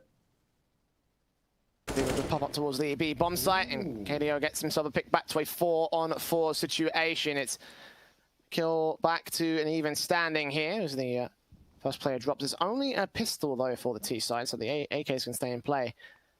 We'll be wary of how they face up towards the side position, though. Look at Flick sneak his way into the bomb site, and Nealon's ready for it. Takes him down. Mo gets a pick back on Jerry, so it's all left to XC and Almaza. An AWP and a Deagle. AK is recovered for Almaza. He does get a kill back to a 3-on-2, but he's not ready for Norma to swing. And XC turns it around for a 1-on-3. Peek back in for a second, those 6 seconds. Will he go for the plant? I think he will. Gonna try and force it out. No peeks coming in. KDOS was in, and XC plays the mind games and plays to perfection for the second round of Forza. Oh, and you got to think, right, that is such a confidence booster as well for Forza, and that must be shattering for KDO. The stand-in player gets faked out by the bomb that he thinks is going down, but it's actually faked from XC Power. A 1 versus 3 attempt. My goodness, he played that so well. Whoa. Wow, what a round to win. And it's the round where they got 3 rifles that are saved in. They should not have been able to win that, Jay. Yeah, 4-on-4 situation early on in these first duels here. I mean, T-side have done all that they can at the moment to try and force the issue, and that big clutch may still knock Syman back a peg, but they need to secure a follow-up round. They need to try and grind up to the lead back here and break the economy in this position. May be the best way to go about it here. A lot of damage done to our Meza. Mo, very passive out to Ivy. The flashbang is so perfect for Flit. He gets complete pop dog control, able to find the opener as well. I'm out from Forza at the moment, unless they want to try and back off. And Kios, now if he actually pushes aggressively in T-Con, he might get taken down by the SL player.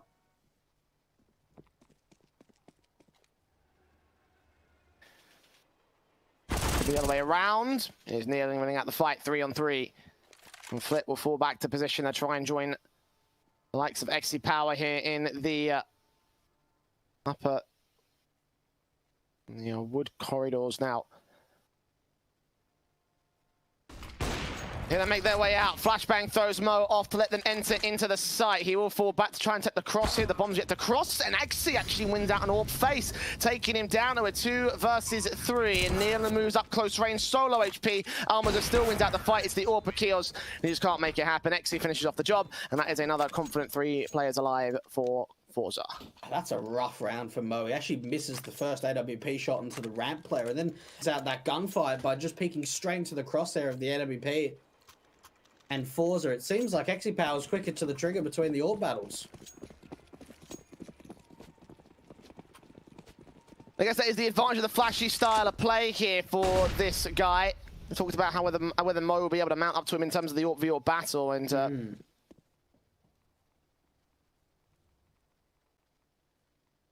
looks better for the T side in this case.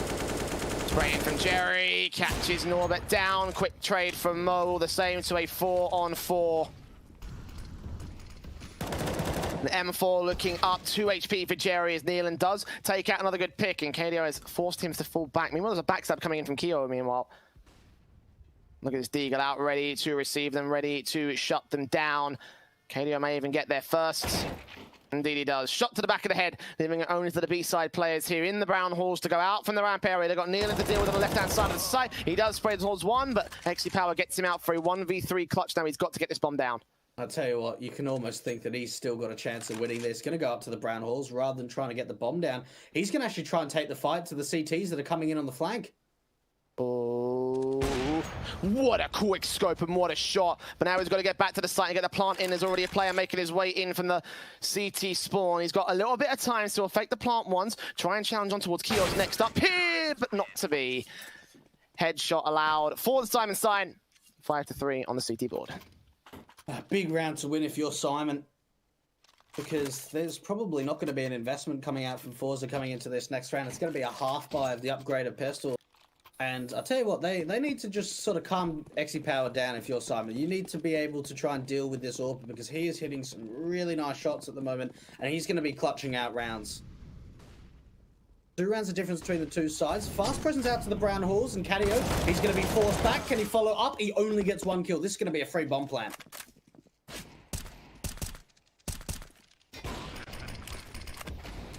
Nades and smokes coming up. 10 HP for face crack.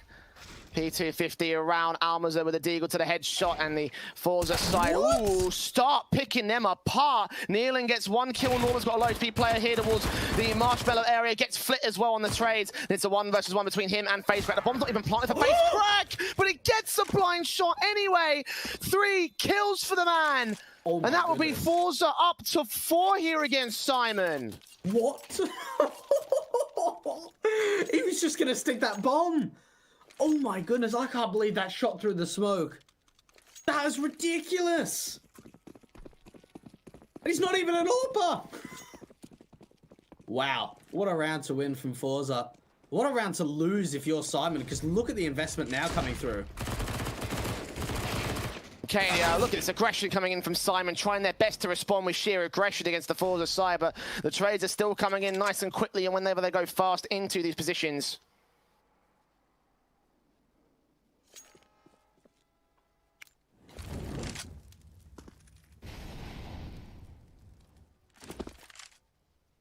Molotov's down, of course, to try and flush the positions out for the CT forces, but it goes very quiet from Forza after that first pick. They do find a kill out towards the Ivy area. Jerry's still looking towards Pop Dog, but for the most part, Syman don't have a whole lot of which they can match up to the Forza side. I say that, and Mo, it's a brilliant shot. Attack towards another man, Norbert getting a kill, and Mo's going ham. 2 frags to his name, but now it's all to Norbert. 1 versus 1 with Flit. The AK on his hands, the bomb not picked up. It's back over at the T-spawn, and I don't know if he knows what his player is just yet. Does Flit decide to pick up that bomb and head over to the B bombs? Outcomes to play with. But I think probably going to A is probably the easiest choice. I think he has an idea of where Norbert is. For sure, he's been looking at the flank to come out, and especially checking this pop dog angle, but Norbert actually wins out the gunfight. And Syman, I'll tell you what, like what is going on with these like half buys, Jay? These rounds where teams should just not be winning these. I mean, some great shots coming out for Mo, to say the least.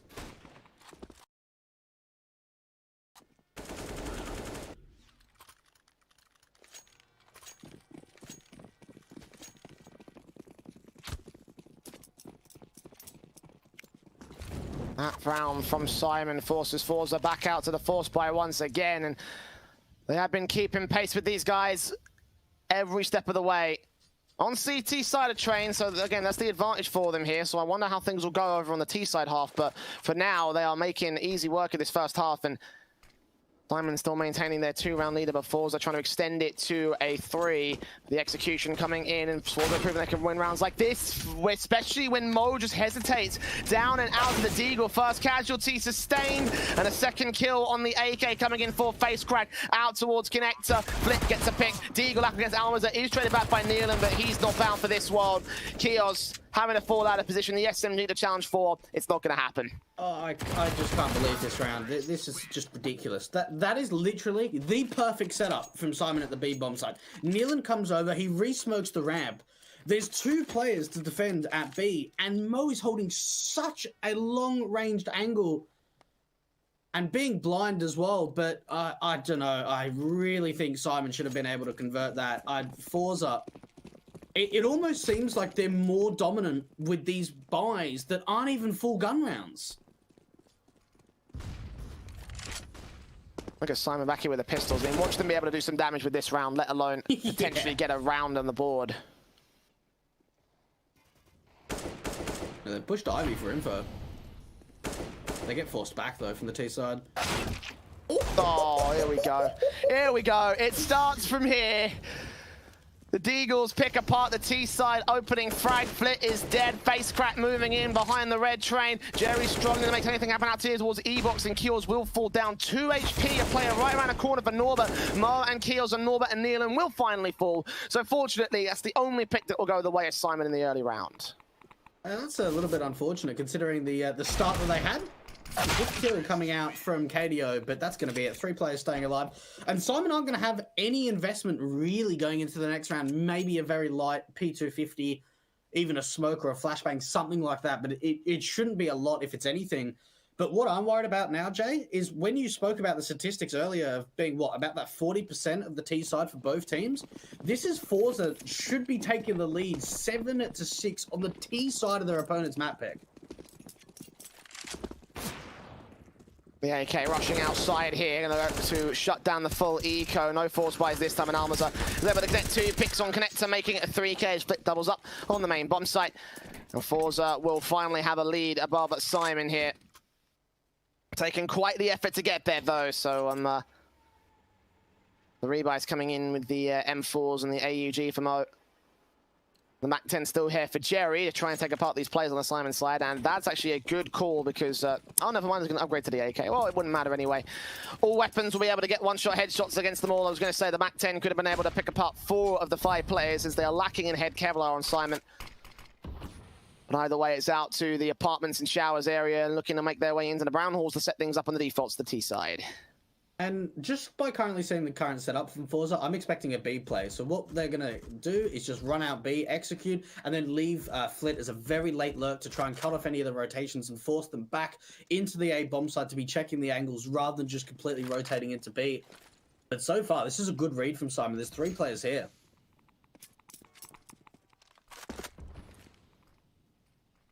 This Fourth player even rotating out. Oh, Norbert. If he extends around the corner, he could find so much, but he just pops his head up the ladder and makes his way in, seeing no information. He's just calling back It's face crack again, enters around the white tray, and spray back from Mo will deal with one. He sees the second player. The info was called and communicated, and as a result, the trades go better for the CT side, and they're still pushing in. Look at Kios to the back lines, getting Exy power, and Flit is left alone on his own flank. And if the main T side Forze stayed alive, then it's going to be in a monster position of their own right, but sadly, he's the last man left, and it looks like Forze are out of the round. And honestly, from Syman, I mean, we saw that there was a player just going up the ladder. I think that was Norbert. It was just kind of like jiggle peeking up the ladder, and he sees no info. There's nothing out of the A bomb site. They rotate 3 players into B, and the read could not have been better. Forze are just setting themselves up for a BXy, and they just don't win out on the entries. It's always really difficult for the T side. If you've got any more than 2 players at B and they're established a crossfire with utility, it's very difficult to overwhelm the bomb site in any kind of advantage. But 7-7, we're going to go to an 8-7 half, Jay. The question is, who's he going to favour, Syman or Forze? Well, the early picks suggest Syman as Nealon gets that opener onto face crack.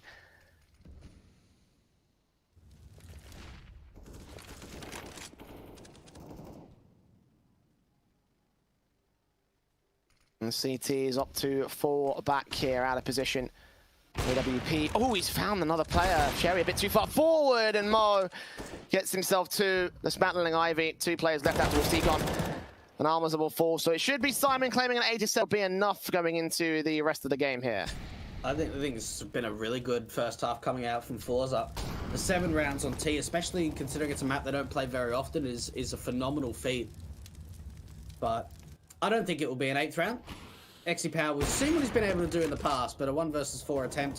He's still got to try and pick up that bomb as well. Nade doing a little bit of damage as well. Exy Power going to swing out, and that's going to be the half. 8-7 in favour of Syman.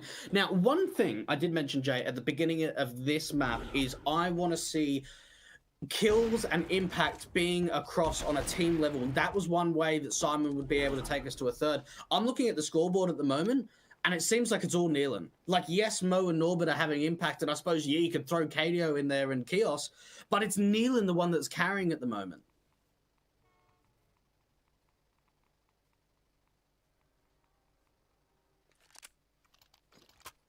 And with Forze being down by only a single round, the carry may only be so effective for the Syman side.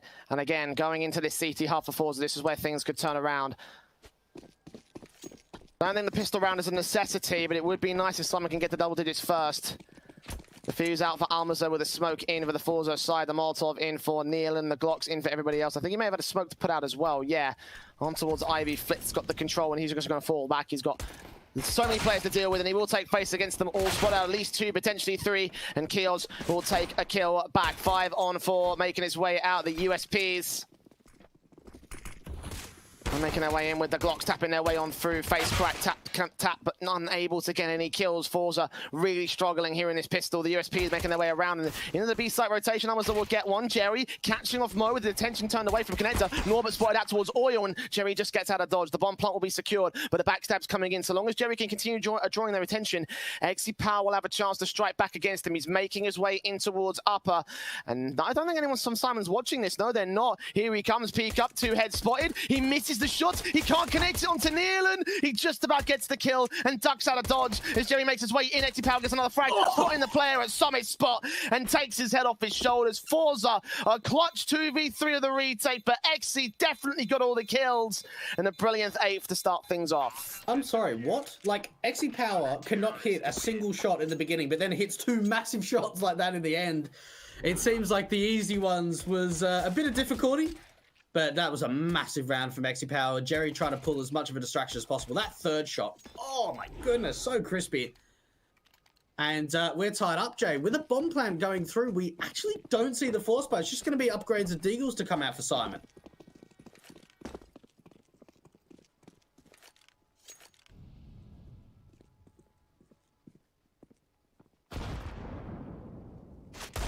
Oh, okay. It starts again. It starts again. These Deagles, man. The SMG is able to clean it up, though. Forze are not going to allow these to get away so easy. We're up over towards the apartments in the brown halls, and Nade will do some damage to Neil, and the smoke also out. The SMG will keep him at bay. Unable to get the pick in the end. But Forze have a decent basis to work off of. I say that. Once again, Nealon using the information he has to predict a good pick. Jerry back here, going to see them coming out of the ramp. Norbert's going to fall as well. No, Nealon's going to fall as well, is what I should say. And KDO left alone here with the Eagle. 1 versus 3. And 9 on the board for the Forze side. And the AWP's come out. Let's just have a look at these replays of some of these Deagle kills. My goodness. I mean, that's spam from Nealon as well. I honestly don't know what it is. Both of these teams on these pistol rounds have been able to hit some really nice shots. But now we go into the gun round, Jay. AKs across the board for the T side.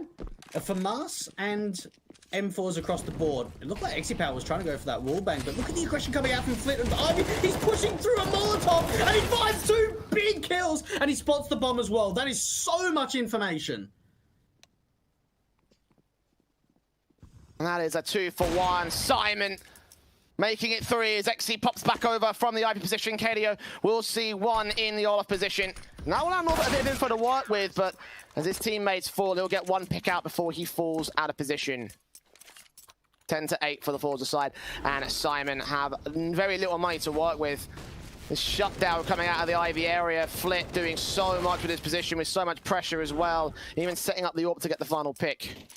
Syman put 2 Molotovs there to stop any kind of aggression, and Flit goes, you know what, I'm gonna actually push this. Like, it's just some of the things I see from Forza, I'm just so confused about, but it works. It works perfectly. They get information, they hold on to the advantage, and Flit is actually going to be double AWPing this time around. The XM not finding anything. Hey, what? Flit's actually not a bad AWPer at all.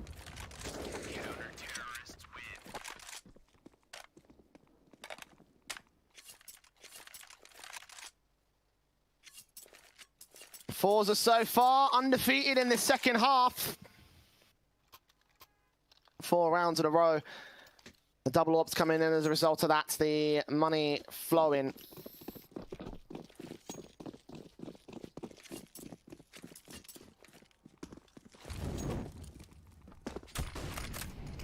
Look at the play that's got into Olaf extremely quickly, but it's actually the utility that tries to force him back. XE Power to find the first, and you'd have to think Nealon's going to go down. He's just so confused. He doesn't know what to do. He panicked. He saw the one player at the edge of the cross, and he just didn't know what to do. He tried to smoke down the Molotov, and if he had done that, he would have been covered. So his moment of panic, thinking he was dead, and then just not happening for him. Zexy picks up 1. KDO's last man standing. He's found a pick over in the T-con area, but he's got a lot more work to do. With XE watching the angle with the AWP, he's not going to miss his shot. 3 kills for XE Power, currently sitting top of the. Well, not actually. No, sorry, he's not sitting top of the board. I thought he was. Flit's actually 2 frags ahead, but XE still sitting at the same number of frags as Nealon is, the top fragger for Syman. And Forza continue to utilize his skills alongside the rest of his teammates to go so far in this matchup. A half buy from Syman, probably going to lead to a 13th. Because unfortunately these pistols have not quite been as effective in the second half as they had been on the first. I'll tell you what, I'm absolutely begging for a pause to come out from Syman in the next round. This is going to be, what, 6 rounds in a row that's been won in the second half.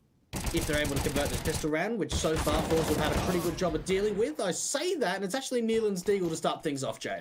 Oh, Almazer not watching all of his angles, but he does deal with him and adjust correctly. 3 picks for the man. 2, 3 Deagle shots return, though. What's going on? Never mind about those pistols not being as effective in the second half. XE Power moving in with the P250, and Keels will shut him down. Syman, where the hell did that come from? I just don't understand how both these teams have been able to have so much impact with just pistols. Wow. Just a beret of kills going so quickly for Syman. But even with that, Forza, I'm going to be able to get the full investment through. A little bit of lacking utility onto Flip, but all in all, it's a very good buy coming out for both sides.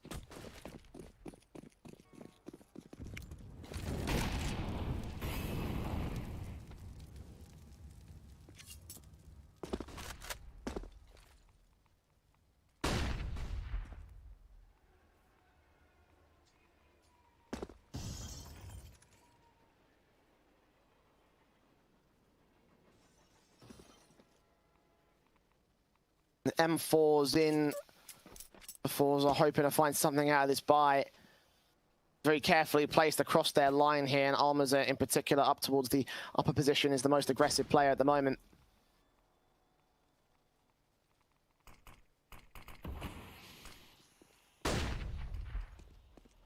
Jerry up top of green. Nealon's going to spot him as he pops up above the smoke. The Molotov's back over towards the stairs, and Flit keeping his eyes on just in case. The AWP of XC sees the AWP of Mo, but Mo still shuts him down. A 5-on-3 now, favourable, of course, to the T side. And Syman are getting spooled up right here. They need as much backup here on the A-bomb site as possible. They're going to converge in from 3 different angles. No one is watching Pop Dog either. The flashes come in. Flit still not watching. He's keeping his eyes on the blue cross instead. And Face Crack peeks in, takes one, looks for a second, drops out. Keel's going to get Nealon next. He's running out of ammo, but he does get the pick back, opening up a chance for Almaza. 1 versus 2 for him. The bomb has been dropped. It is picked up by KDO. Well, Almaza swing. Will he deny the bomb plant? He won't, but he gets the trade. Lines them both up. Gets the first man down. Needs to find a second pretty quick. It's not going to happen. Norbert trades and keeps things going for Syman. Oh, he actually dinks him in the process. Considering how far away his crosshair actually was placed, that was an incredible flick to hit. But Forza, they don't win it out, and it comes down to the opening picks, right? I mean, those were some really nice duels being won from Syman. The fact that Mo actually out-orbs Exy Power is phenomenal. And this might just bring Syman back into the game. The comeback to come through. 2 rounds in a row now for Syman. And it's Forza on a pretty light eco, Jay.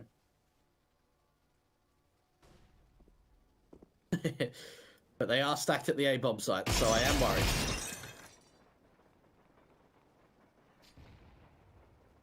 Two players here towards the A and old hell positions. Flit and Jerry. Actually, just Flit taking contact out here. The stack up, of course, could still prove to be disastrous here for Forza, or for Syman, I should say. Done it before in the past. Molotov's forcing them back here. 2 players lined up here. Nealon looking on for his own right. 2 players left. Nealon, 17 HP, falls back over at Stopper. Well, he's jumping for, but either way.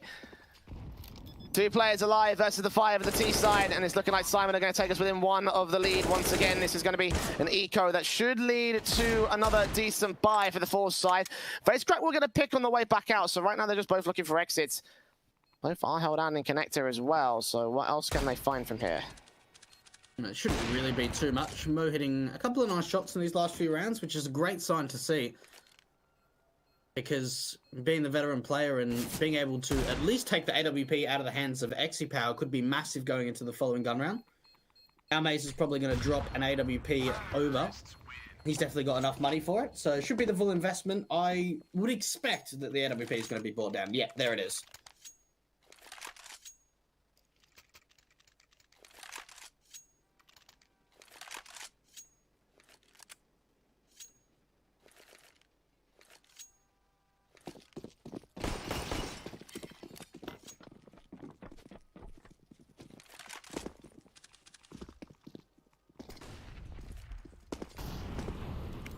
Syman against the rifles back at the Forza side. Sadly, the aggression has not quite worked out as favorably for the Forza squad as we would have hoped it to. I mean, they haven't really gone for the Ivy control, or aggressive Ivy control. I mean, Flit's playing pretty passive with the M4 in particular. Almas are not tempting around the corner here towards Upper is the main thing for them at the moment. We'll put smokes down to try and stop anything here from the T-side push. Almas will be waiting and baiting for them all, but the trades have been so good from Syman in these positions. He'll hear information. He won't aggress for this one. He hasn't got anything other than just those couple of footsteps in that scope in. That's a smart decision for Amaze. They don't want to give up that opening man advantage over to Syman. Tell you what, though, they're going to try and take SL together, and Nealon can't find anything. Those are one massive pick going the way of Forza. And Syman, it looks like they're trying to set themselves up to the outer bomb site, but the utility, it keeps going, and it's slowing them down, Jay. 45 seconds to the clock. Forza. Their eyes on as the smokes go down towards the Ivy position. Kios moving up to the Ivy area as well. Taps up from Face Crack. Will do a little bit of damage towards Norbert. Falling back even further. The bomb site is Kios. and Crayo get themselves 2 picks back. Jerry trying to respond, it's not going to happen. And the AWP of XC held back over to this connector area, and this A defensive has crumbled once again. They have to save their weapons. They've got no chance at this retake. Oh my. To think that they got that opening pick in SL and then just could not hold off at all. That smoke coming out from Ivy was fantastic.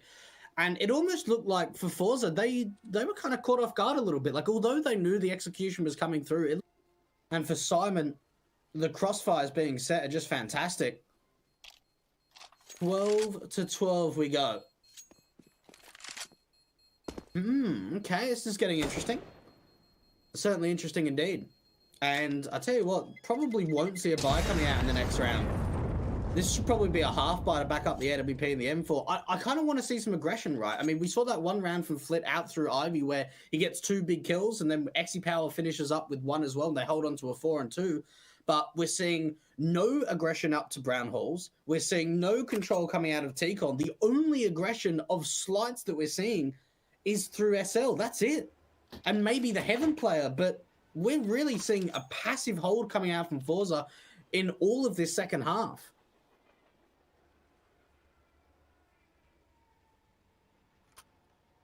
A tactical timeout here for the Forze side, appropriately enough, because they had a dominant start here in this half, and it's just kind of slipped away from their grasp. Syman have adjusted, Forze have not. We are all even out to try gain the advantage.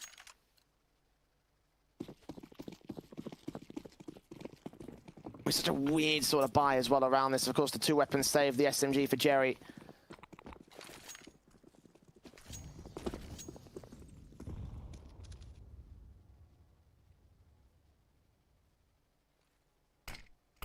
Deagle's out.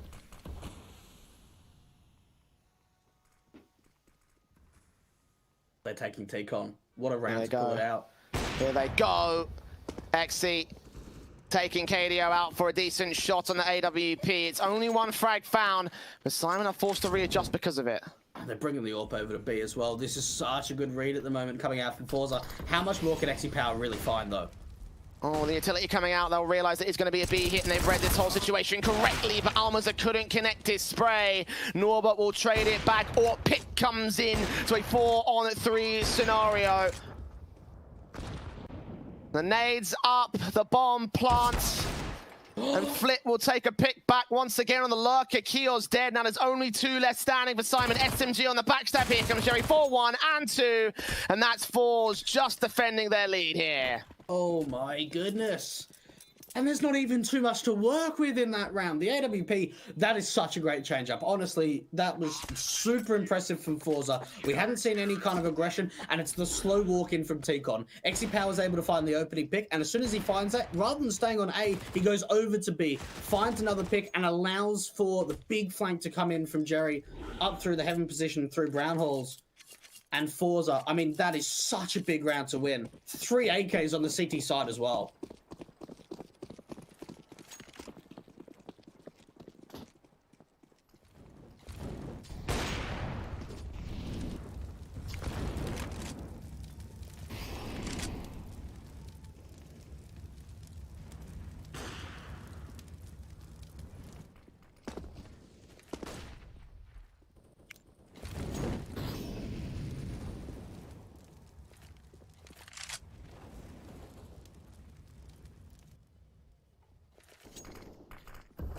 A lot of presence at the moment.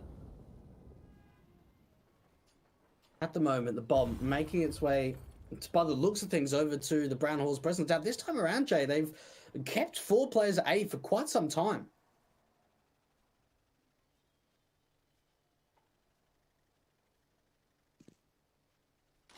Smokes in from Mo, we'll try focus here. Flashbangs down.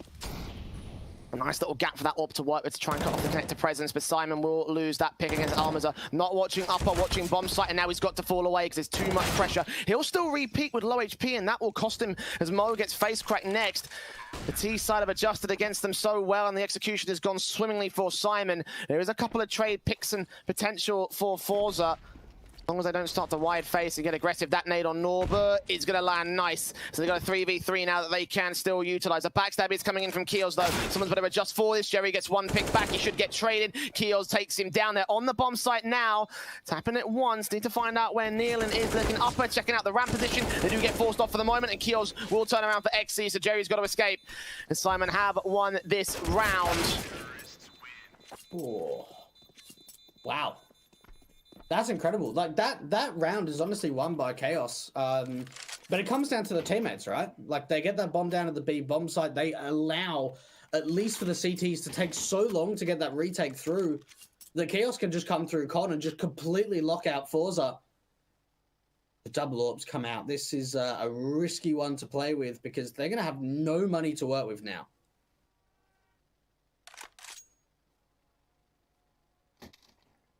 Another tactical being called by the Forza side. 13 all at this moment, and just Syman somehow finding their way up to this one. You know, I had my doubts whether or not this T side would go well. I thought Forza would take over. Turns out that's not the case.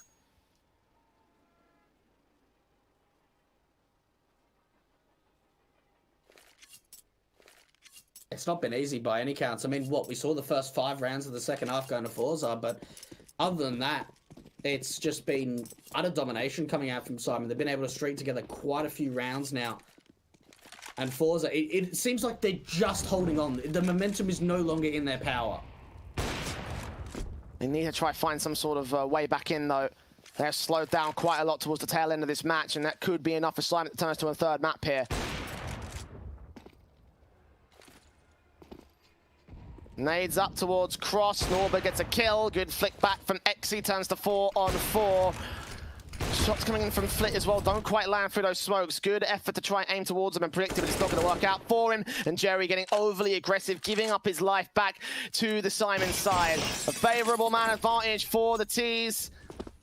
Now we're going to rotate the bomb out towards the Brown Halls here. There's only one player standing. Face going to get this kill on Norber, and he's got to fall away. There's an oncoming onslaught. No, they won't! 3 frags found the AWP scene, and he can't quite find his shot on the wallbang. They know exactly where he is. Face crack goes ham. 4 frags for the man, and Forze get an all-important 14th round. I want to say that that's play of the week. Like, that was insane. That was unbelievable. I thought that when he was going to go and find that AK, that he was just going to get taken down. 4 massive kills, and Syman can't trade it at all. Honestly, that's play of the week for me. That was unreal. I don't think we'll see a play like that again this week. That might just keep them in this game. That might just be the 2 OJ. They're at 14 rounds now. If they can get this round confidently, then Syman will have nothing to work with going into the match point bye. Oh my goodness. And look at this nade to respond. Not as much damage on towards Nealon mowing kills as he would have hoped to. I mean, I think that nade would have landed pretty close.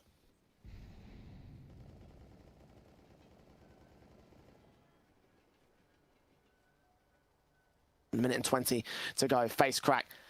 Not seen on the E-box area. Norber. Look at the info. Oh no, this is going to be so much. 2 players peeking up. They haven't covered off Ivy, so they can still wrap around towards the B-bomb site, but for the most part, this A hit is pretty much decided by Syman. Oh, I like this. Now, XE Power, he can fall back through Con if he wants. It actually doesn't work out in their favor. Almas are looking on, but they realize that the boost came in. I think they did. They're nading out XE Power's position. He should have fallen back. The timing caught so wrong.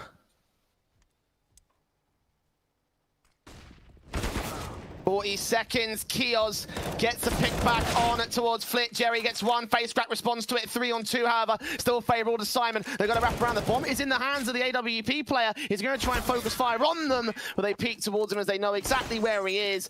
And Forza just can't catch a break. Oh Such a good round in the last one. They tried to get aggressive and they got punished for it. They've got to play for OT. They can't force this. There is no way they can force this. This should be a 15th going up for Syman, unless the Pistols can do the unthinkable. Syman, I can't believe they bring that back.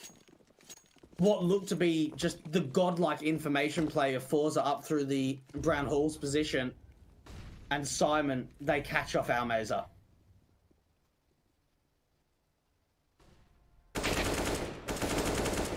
And this eco from Forza, they're going to try and play for OT.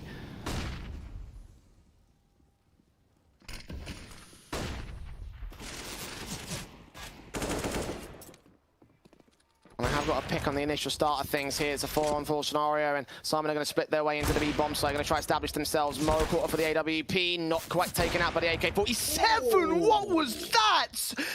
How accurate do you want to get? He's on 3 points of health, so Jerry will get the trade eventually, but he's the last man standing with the AK-47. 3 picks to his name. Surely he doesn't go for this retake, and indeed he doesn't. I'll tell you what, that AWP saved actually probably gives the double AWP presence a good go going into the next round.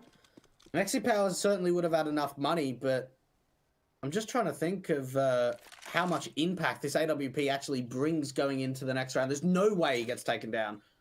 The Syman are just too far away. And even with the economy state being low, with 2 players staying alive, Syman will have no problem whatsoever getting a good buy into the next round. They probably won't get the AWP on Mo, though. I don't think they will.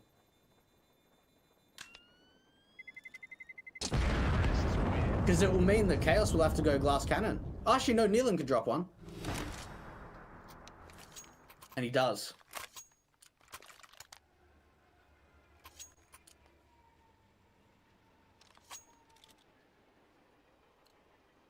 Round 30 we go, Jay. Double AWP's coming out on the city side. It's probably come at a good time. You know what's unbelievable? Is we haven't seen one tactical pause from Syman this entire map. And it's 15-14 in their favour. And that's something to behold, by the way, right? Like, you know, the fact that they're able to take over Forze on their... Oh, it is on their map pick, sure, but... Even so, you know, like with the level that Forze brought to the table, considering the fact that they had such a good first half, considering the fact that you know, the second half started off with sheer dominance on this CT side. It was 12-6, wasn't it? Oh, no, it might have been a little bit more than that, actually. 12-8. 12-8. Yeah. Because it was an 8-7 half, so... Yeah, no, that's right, yeah. And this CT side has one final chance to get themselves back in. They've got a double up set up on Flit and XE Power, but the silly mistakes need to go. They need to focus fire and make sure they do not misstep. Little pop dog for the first face of Jerry. They won't challenge him here. Syman are going to go semi-passive with their setup. They've got a couple of peeks in over at the T-Con area, but nothing major to go and push in and force the CTs out of angle. Kadio's all alone. Oh, but he wins out that fight against Facecrack. That's a man advantage. The stand-in stepping up massively. Oh, but XC turns around for the trade frag at a 4 versus 4. Flit gets Kios as well. And Forza now have to face off against the incoming onslaught of the B site hit. Nealon blind still gets Almazer, a little bit of damage done towards him, but XE Power chimes in to take out the backup, so it's all left of these 2 players on the B bomb site. Orbs in for both sides. Mo and XE looking on. A Flick misses. And they remain at the man advantage as they push onwards here. Flick gets out Mo. It's all left to Norbert for a 1 versus 3 clutch. A heroic 1 versus 3 clutch at that. Will spot Jerry, take him down. Falls back towards Grill, and XC blind at the smoke. Gets the kill and gets us to overtime for Forze. Oh my goodness. Okay, going into OTJ. I'm getting very excited. Now, I'm kind of looking at this and I'm thinking, who's having more impact in the gun rounds? Now, as of late, you'd have to say Syman, right? I would actually agree with that in the testament, you know, like, just the virtue of being able to win that many rounds on the T side of Train, you know? Yeah. You know, considering the stats, considering that they are such a CT-heavy team on this map, considering the fact that the majority of their rounds come on that CT side, it's like, you know, the idea that they got to match point or map point on their T side half, that's something else, you know?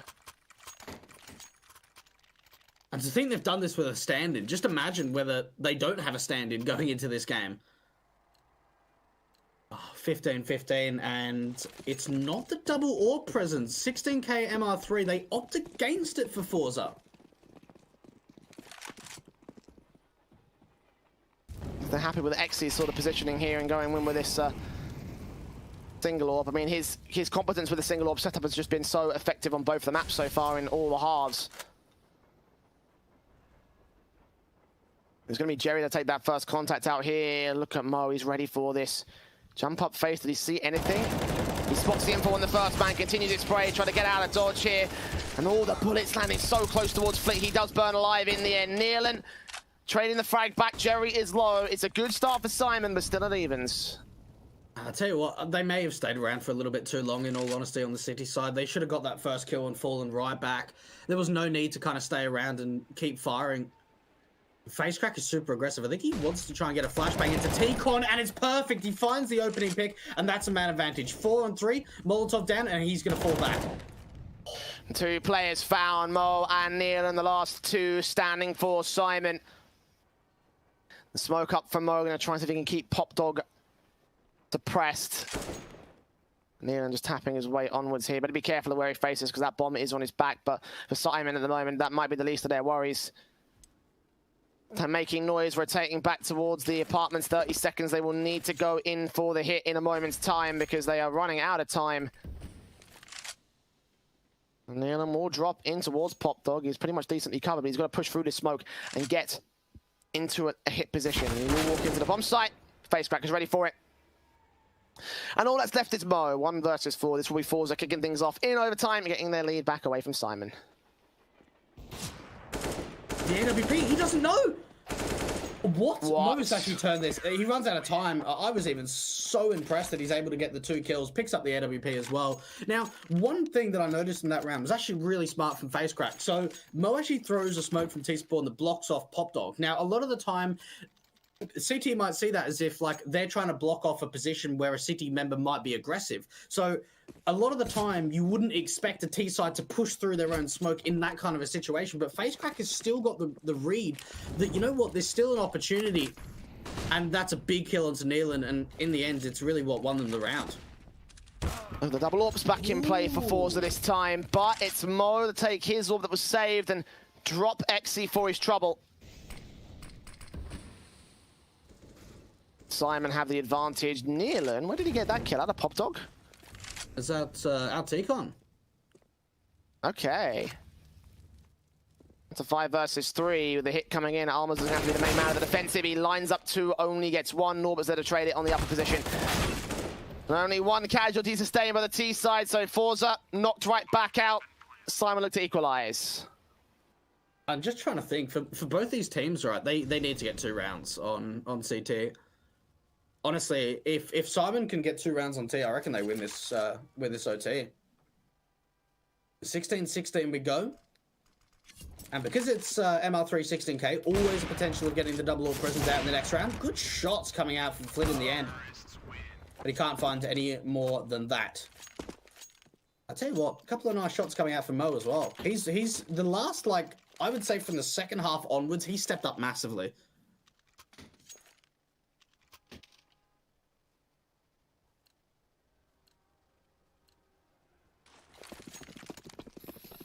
And that's the huddle that's going to prove to be a crucial element of this victory here, if it is to come through. For now, we are all evened up, and both of these teams are biting for their better chance at the end of the half. Here in overtime, XC gets that opening kill on Nealon for this round. Kios, however, catching off with an awkward spray, takes it back for a 4 versus 4 and challenging Jerry next up. He's going to get a secondary pick and got XC power around the corner. He gets 3 kills.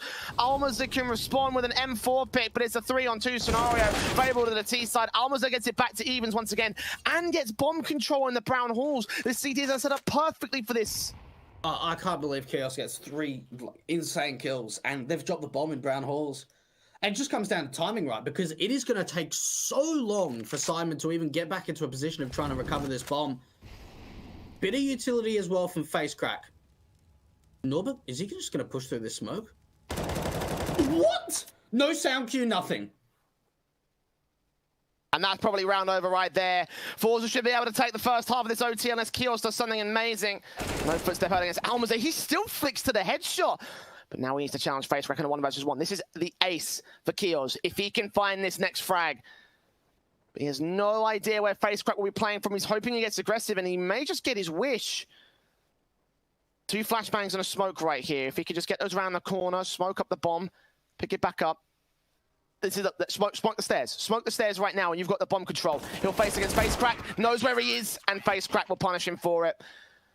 That was a misplay there from Kios. He could have bought himself the best chance right there by getting that bomb plant down, but in the end, Forza will win the round and win the half of OT. Sounds like you want to sub in, Jay. I mean, look, right? I think if I put that smoke down, even I would have lost that round regardless. Win it out? Oh, mate, No, of course he would. No, of course. No. I would have lost it anyway. Okay. Look, to be fair though, that is a huge recovery from Forza. To think that Chaos is able to find 4 kills in the round, they still don't win it out, is a pretty disappointing end to that last round from Syman. But 2 rounds on CT from Forza. All it will take is that round 19. 18-18 and we'll go to the second overtime. First team to 19 will take this. And if it's Forza, they'll take the 2-0 tonight. The double orb's coming out. The first time I think we've seen it from Syman this whole map.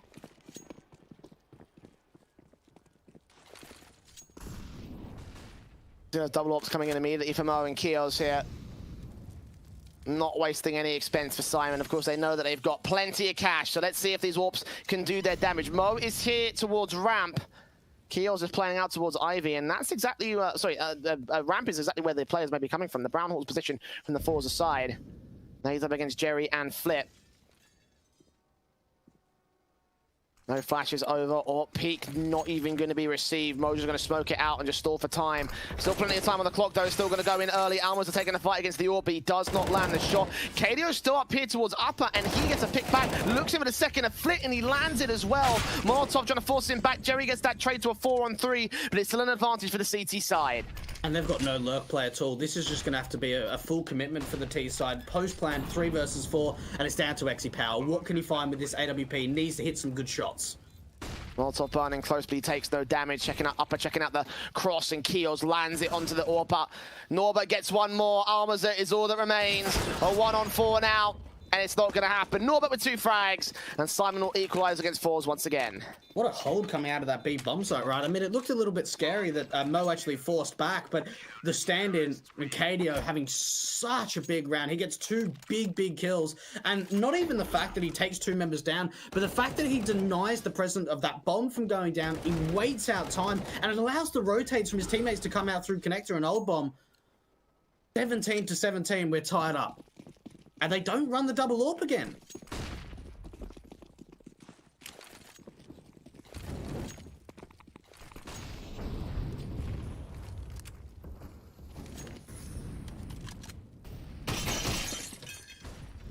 Look at the Molotovs and the nades all doing the damage towards Almaza first.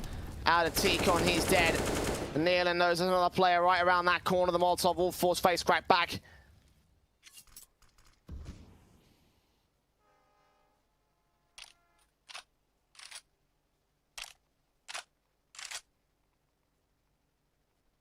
I just don't even know where you go from here for the T side, because at the moment you don't really have any map presence, right? There's nothing coming out towards Ivy. T-Con's just been given up, and they're just stacked in the brown halls. Just going to go back to a BXE, same as what they did in the last round. Minute 2 the clock. AK back here on the B bomb site, checking out the damage is sustained by the T side. Nealon gets another pick right here. Face Greg gets a trade, but Nealon doubles up and takes that bomb out of play. 2 versus 4. Jerry will make his way in, but he's got players on the back lines here, and Mo will get his back up, so it's all left to him to stop Syman from getting to map point here. Again, he gets 1 headshot and the second pick. They're giving up the 1v1s. He only has to lose 1 though, around in the corner over to the side position. Sees the 3rd man, he's got a 3K. Does he have any idea where Kios is? His back's turned, and he couldn't make the clutch happen. And Forze will be forced to go to a second OT if they want to end this 2-0. Syman, they're on map point. They get so lucky. They give up so many 1v1 fights to Jerry, and they almost pay the price for it. In the end, Kios winning out the 1 versus 1 because, well, Jerry, he just has no info of where the last player is. 1 more round. The last round of the first overtime. Forza struggling so far on this T half. What a HG's coming out. Look at the damage down to face crack. That's a kill. 2 players to find for Kios, and he's going to drop them both with the bomb in Ivy. That probably secures the map. That probably secures Syman in for a 3rd. There's no way out for Exy and Almaza. They face the music most likely at this stage and look towards the likes of Inferno. Minute to go. Kalios going to get XC, and Mo will get Almaza. 19-17 for Syman in this overtime. And, well, Forza at so many points felt like they had it won, Blake, but in the end, it's not to be. It's not to be indeed, but don't you worry, because we've still got another map. Inferno is going to be undecided. Don't go anywhere. The third map coming up after a short break.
Well, I guess nobody really expected us to be here at this stage, Tweg, but apparently we are. Syman taking on Forze in the final map of this best of 3 to see who is qualifying for the playoffs. It's Inferno, our final battleground, as Syman took a very, very close overtime over on Train. Quick thoughts on this map and where we think it's going to go before we jump into our pistol. Look, I think this is a fantastic third map. Everyone says that like Inferno is like the dream third map, but look, for both these teams, it's a relatively good map. If I want to give an advantage to one team over another, I kind of want to say that we've seen some more impressive results from Forze in the recent times. But again, I just find that this map is just so close of an even balance between these two sides. Oh, you say that, but in the last 3 series that these two squads have played in, Forze have had Inferno seeded 3 times in these map ups. And guess what? They won all 3. 16-7, 16-13, and 16-6. Well, I think this was going to be one of those close series where it comes down to the wire here. I feel like Forze have the edge when it comes to Syman in terms of history. So let's see whether or not it will end up coming to fruition here as we go to the CT side. Forze starting things off on the defensive, and it will be Jerry getting aggressive to try hold off the banana position. And backstab coming in from Facecrack as Keels gets those trades in. And now they'll be looking for picks back on the coffins and the banana position. They fall back further out of the bomb site. They might concede it to Syman and go for a retake here. Oh, this is so aggressive coming out of the city side, but the thing is they know exactly where all the players are, and this should be an easy cleanup coming out from Syman, and so it is. So what we saw from that round from Forze, it's just aggression down mid, right? They have 2 players over towards B, 1 playing passive, 1 aggressive, a full train of aggression, but for Syman, they read the info and, you know, just able to capitalize on those kills.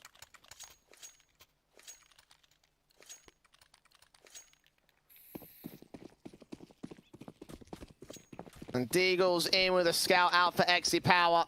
Syman, of course, with the buy-ups with the rifles, as you would expect. Exy Power's looking for that first pick. Ooh, what a shot.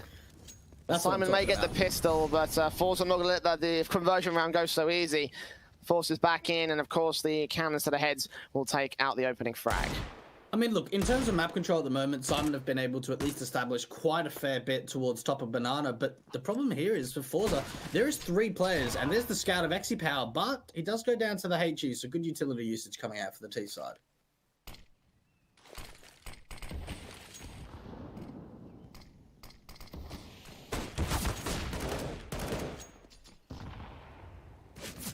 Nade back from Keels does get Almazer in the end, so that's 2 picks found, a third one in the midst of the smoke for Mo. And Facecrack and Flip, the last 2 players standing. Deagle's up, Mo gets a pick, and it's all left to Flip back on the A-bomb site.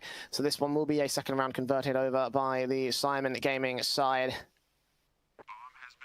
And yeah, I mean, a good start there for the scout. Unfortunately, no further follow-ups from the rest of the CTs. That's a bit disappointing, actually, from Forze, considering that this is a force buy. We've definitely seen from both sides, really, in this best of 3, how much impact a lot of the time these upgrades have. But this time around, it was, like Jay said, the opening kill going the way of the scout, and that's pretty much it. Flip at least trying to hold on to his deagle and armor and smoke. But for Syman Gaming, this is now a 2-0 lead for them, and what really should be a third, because there's not going to be much of an investment at all coming out in the next round. And I tell you what, I want Neelan to fire up again. I'm looking at him to really stand tall in this last map, because if he just dies down, I can see you know, Forze starting to use that as a strong point. But from what we've seen from Neelan so far in this best of 3, you can only expect that he's going to do more.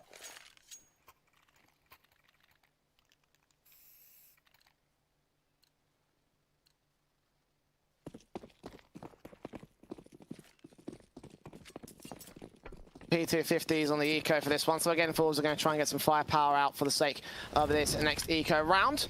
The AKs and the Galil should be in position for Syman, though, to quickly make light work of the Kevlarless players.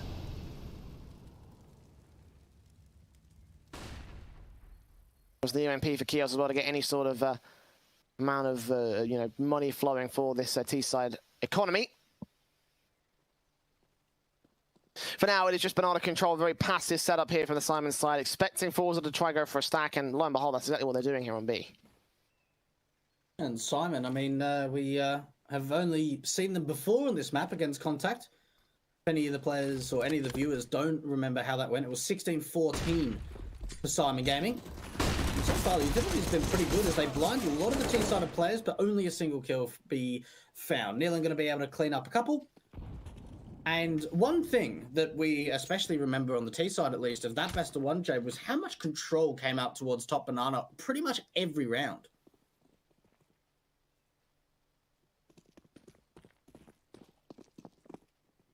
For 40 seconds to the clock at this moment in time. It's the T's coming out here. Flit will try to take a fight, and he will go falling to KDO. So the A site overwhelmed. The Kevlar taken out of play. The only piece of Kevlar as well taken out of play for the CT side.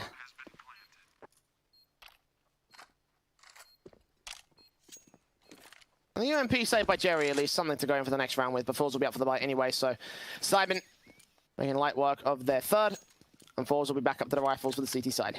We actually saw as well, you know, looking back at that best of one, that Syman started T side as well, and they were able to get, I think it was 7 rounds on the first half. Forze up. Jerry has got a UMP. I mean, probably be upgraded going into the next round, unless he just tries to do some exit damage.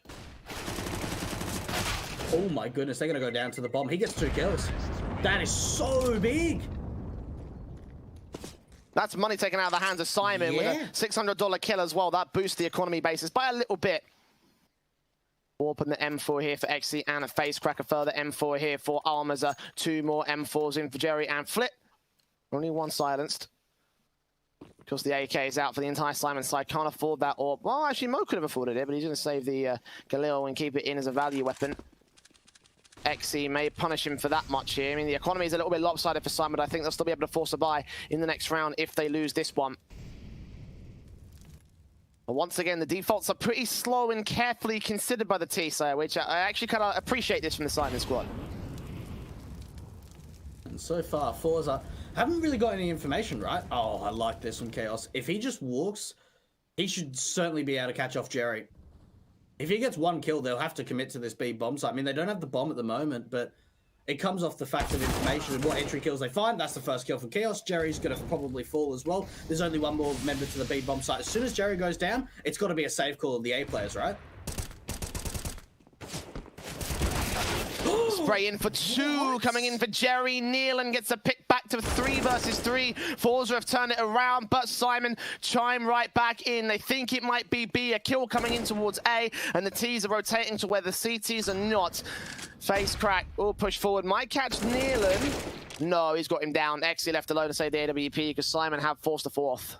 That's really smart. So what we see there from Syman is a B commitment of sorts. So they find the opening pick, they show a lot of presence, and they have just a single lurker of their stand-in. Kato, the man that's standing around, just lurking around that A-bomb site, seeing if he's able to cut on any rotations. He takes down 1 member of Flit. They bring the bomb back over to the A-bomb site. All the rotates have gone over to B. And then Nealon, he just does his own thing, right? You know, he is able to stay around, lay a bit of a distraction, find a kill as well, find a couple in the round. And it's going to be a safe call coming out. So XE Power should at least be able to hold on to the AWP, but this is going to be a 4-0 lead coming out from Syman Gaming. And it's not going to be a force buy going into the next round. It's going to be a half buy up the back of that rifle. It really could be 5-0. What a start coming out from Syman.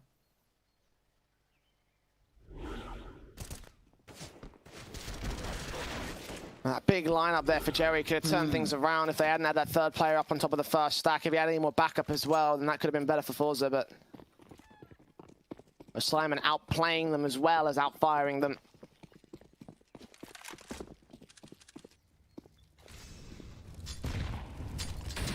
And they will now move on to the weird sort of half-buy round from the CT side. And they're actually going to make it work relatively well for the 1-for-1 trade. Almas are swinging out from Banana, taking out Nealon. Got Keels next up, and lays on towards the SMG. Facecrack will drop to 4 HP as Keels does get another kill of his own right. The follow-up nade will finish off the job on the man at Sandbag's corner. And it's Flit and XE Power at the very least. The rifle and the SMG hanging for something out here, see if they can do any sort of damage. They can get Keels out, potentially get a 2nd pick, that's great. Okay, stepping up towards the B bomb site, and XE Power is actually going to rotate to stack it as well. Forze might have a bit of a slim chance here. Let's see what they're able to find with it. They're actually going to boost a player up. Probably not the AWP, so it's going to be Flit to go up to the flower pot position. Do they check it? I'll tell you what, when they cross, they'll check it and they'll see it's clear. And that might be the opening he needs. One player found, couldn't spray towards the second. And XC left up towards the Coffin's position to try and hold off. Are they aware of his angle? They're probably not, but he's won these 1v3 clutches in the past. What's the first? Flicks on towards him, takes him down.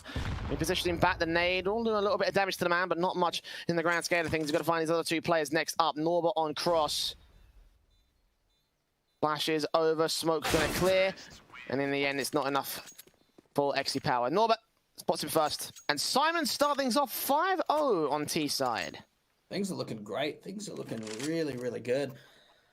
And for Chaos, I mean, he you know, to say the least, massively underperformed on that first half of Train. But it was that second half where things really started to get going. And we're seeing the confidence again coming into the third map, which is fantastic because Chaos is such a great fragger for this lineup that if he starts going quiet, then the team starts going quiet. And we're starting to see some really nice entries. Both Chaos and Neelan, they're opening up chokeholds. They're opening up man advantages. And for Forze, I mean, look, they've called a tactical, but in all honesty, they need to be winning rounds, and this could be their first opportunity.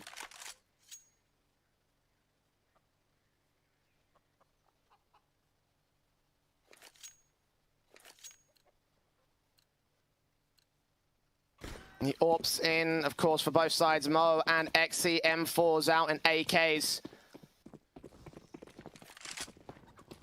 coming in towards mid and over on the banana position. XC in particular will start to aggress, look on towards getting the first pick, and he might just find it. Indeed he does. Forze with a start.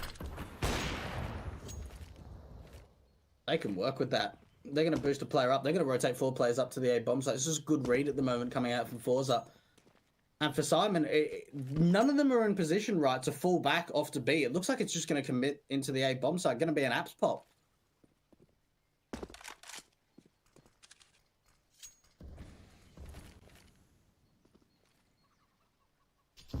Flip backed up here towards the balcony. You're going to keep his eyes on that short position spray up, taking out one. Kneeling gets a play of his own right. Doubles up for the double as well. And Forza again concede control. 3-on-3 situation. The AWP of the T side is watching out for any long presence. And as the smoke clears, he won't see the man over at Cubby, but he will turn around towards Jerry here in the apps. Sees the gun barrel, but does not get the frag.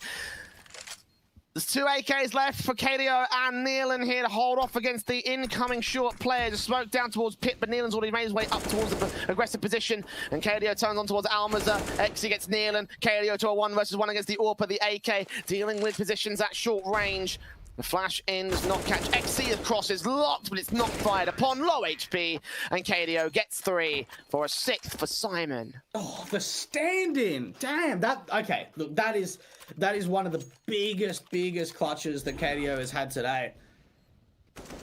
1 versus 3 attempt, really, because his teammate got taken out. Or I suppose you could just say a 1 versus 2, but some really nice picks being found. 3 in the round. And look at how much time he just wastes as well. The widescreen coming out, and it's ever so close. He's on 11 HP, but wins it out. And I tell you what, they must be firing at the moment. 6 and OJ, what a start. 2 picks back for the CT as Forza finally find a way to break things, but look at the T side. Forza are going to respond here towards that mid position. It won't work out for them this time. The half by round goes better for the Forza side as they force it out to Norbert in a 1 versus 3, and somehow coming alive when they don't have any major weaponry to work with. The rifle round's not going well for Forza, but this could be the start of something new.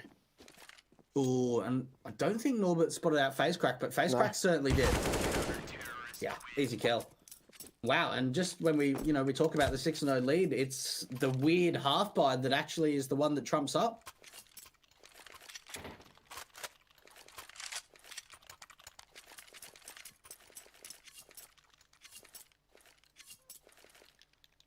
Syman getting a bit of a shock to the system, back in with the rebuy on the AKs. Head Kevlar for everybody, but a lack of utility. I think that's absolutely fine, all things considered. The T side will just need to force the issue, and they've been doing a pretty good job of that against the Forza squad.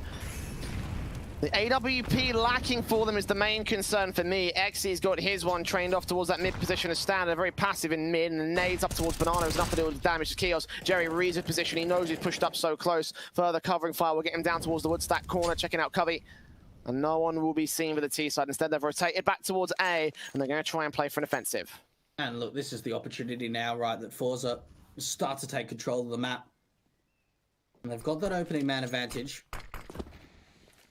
going down to the long face as well. That's at least going to cut off an angle to work with the T side. But it's going to go into brackets again. This time around, there's not 4 players here, but only 3.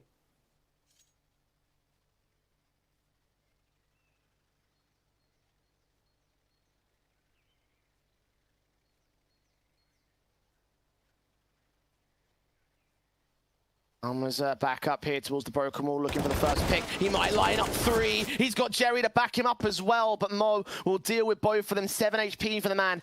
But all in all, the trades do favour the CT Forces. XE moving up with the AWP, almost connects to the man crossing, but the flashbangs blind off both. The bomb plant should be secured to the back fountain. And KDO left to try and do most of the heavy lifting here. He is on 100 and he's got 3 players to deal with. Mo, if he gets even a pick here, he'll be setting up his teammate for glory. And they're pretty slow to the rotation here. Flit's on his way just about now. He's still there on the A bomb site as the bomb plant went in. And there comes XE dealing with Mo. It's all left to KDO now. 3 players to find. The bomb's not even planted from his back over towards Banana. He'll take a fight against the AWP. He'll win it. And a second 1v1 face that goes well for him. And now the AK's got to sit the defuse. 5 seconds after the clock. KDO going to peek it. Not going to check it. He just gets there in time. And Syman just win the fight. KDO given that round by the Forze side. I can't believe we've seen 2 big clutches coming out from KDO. And it's on the last map. It's all when it counts. I mean, this man, he's been struggling. He's been a minus 24 in terms of KD difference over the course of map 1 and map 2. But map number 3, it seems like he's firing on all cylinders. Another massive clutch. And Syman, it just keeps going. 7-1. No real money to work for Forza. Everyone can buy except Flit. So maybe they might go for it. But this is just so one-sided.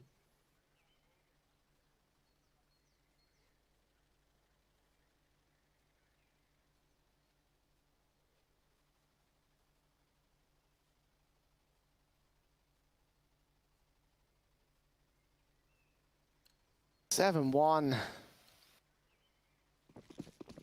Man.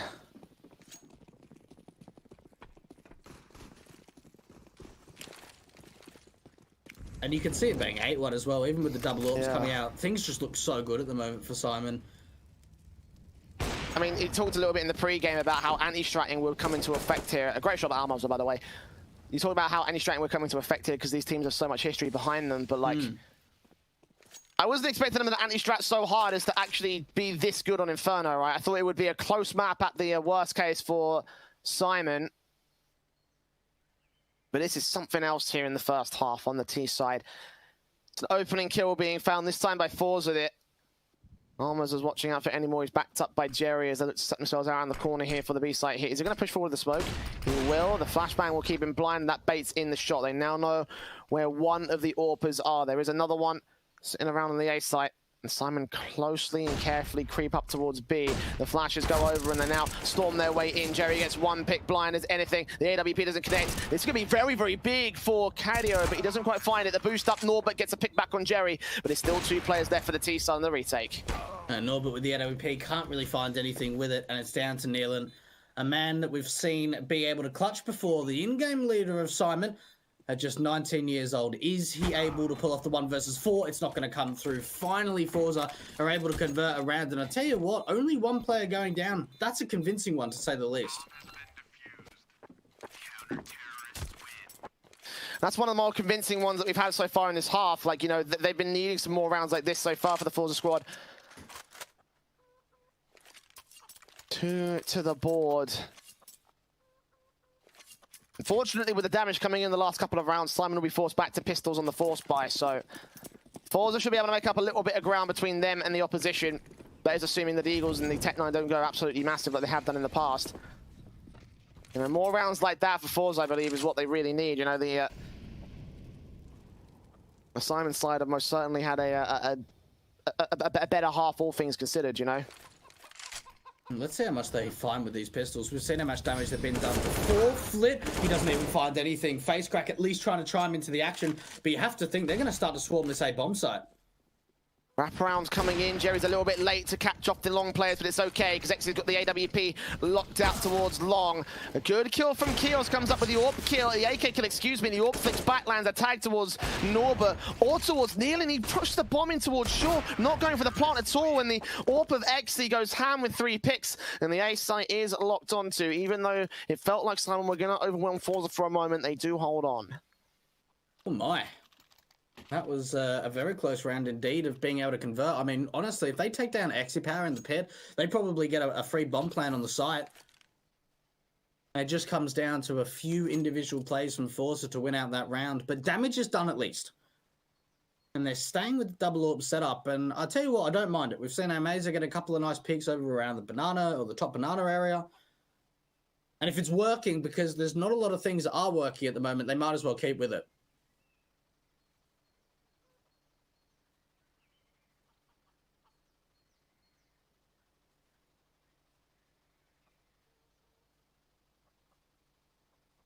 Tactical appropriate enough to be called at this stage here.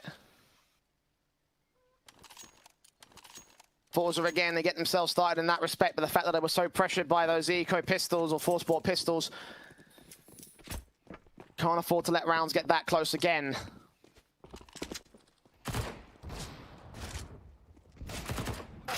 The SMG will get close range here, tries to pick apart the C side players. Flit and XC, 2 kills of their own right. A third and fourth coming in for Flit and XC as well, combining with their 2k each. 3k actually for XC instead. The double AWP stay in play for the Forza side as Syman go into their buy. No AWPs for them just yet. Again, they've been struggling with the money. And that also reflects in the utility. Look at how little there is. To be fair, though, I mean, a lot of the time we haven't really even seen Syman using too much util. It's been very quick on their defaults rather than slow and passive and using that utility to slowly push the cities back. A lot of the time it's been aggressive and it's fast up towards the top of banana. And damage being done at least to the T side. Chaos has just kept running through the mollies. Look how low he is. He's just standing in the open. What? He's going to get a second kill as well. Even on for the third. Jerry allowed easy pickings against Syman, Norbert, and KDO. Left alone towards Apps in mid. And there's just no way. There is just no way. Norbert will make his presence very well known here in the apartments, but oh my me, oh my, how on earth do you even return after a sequence like that? I don't get that play. I don't see it from Syman. It's just one by one. There's not a lot of great utility coming up to the top banana position, and they're just feeding kills. Norbert, 1 versus 4, and it feels like we've had a bit of a shift now, Jay. What was a 7-1 lead is now going to be 7-5. 4 rounds in a row now for Forza. And that's one thing that I suppose we've noticed across both map 1 and map 2 is that in terms of who's in control can just shift off the back of one round and some momentum.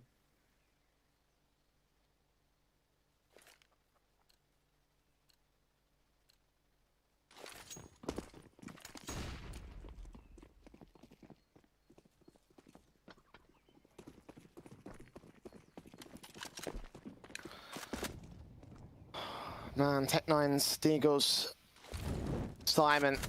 It's such a confident stance as well throughout most of this half, man.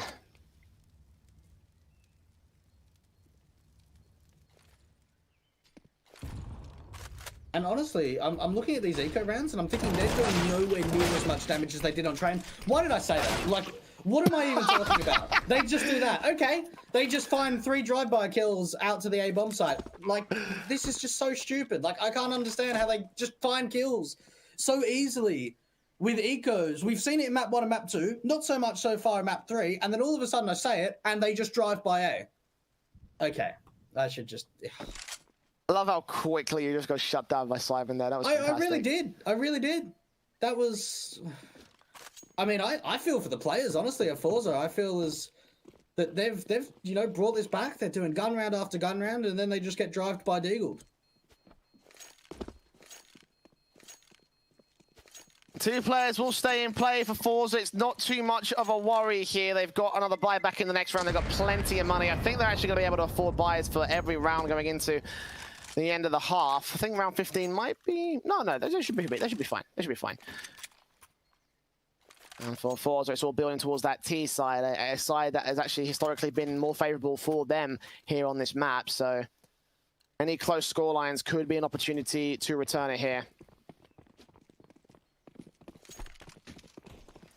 And the AWPs on both Almaza and Exi will be the basis for the contact. And already the first one will get shut down by Mo as his own AWP in play. Got there a second before Almaza did and shoots down over to the Banana long range to clean up the opening frag of this round here. And they take Banana control for it, but much more passive across the rest of the map. Exi power. Quite a tight line in towards Boiler. Could potentially find a kill. Oh, that is such a tough shot to hit. Syman. Now, they're holding on to the man advantage. They've got a lot of map control at the moment. We're seeing some presence coming out from apps. They've taken top Banana as well. They have so many ideas of what they're able to bring to this. By the looks of things, it looks like Kios is just trying to do a bit of a solo play. See what he can find at B. If he gets a pick, then they just bring the bomb over to the B bomb site.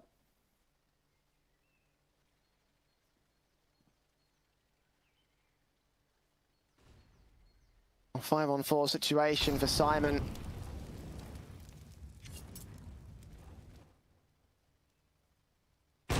Exi power, missing out his flick on the one.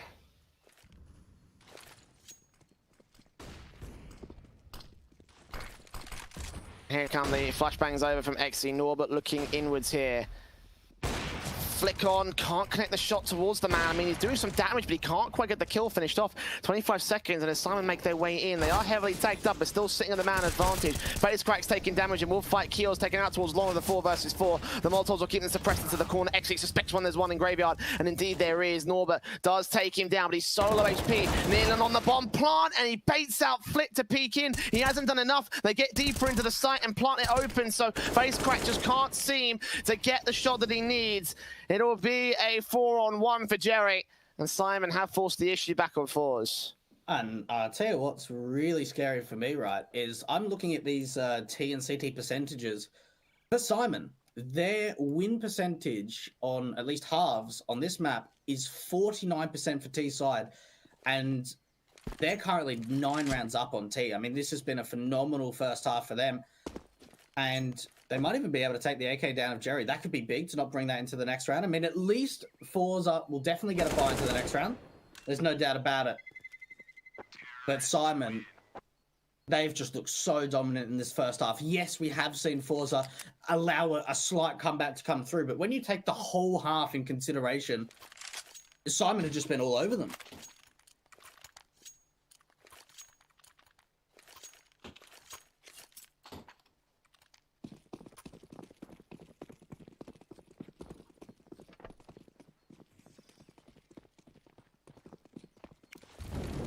The double AWP set up here for Almaza, and Exi comes in. The AWP in for the AK is a Syman.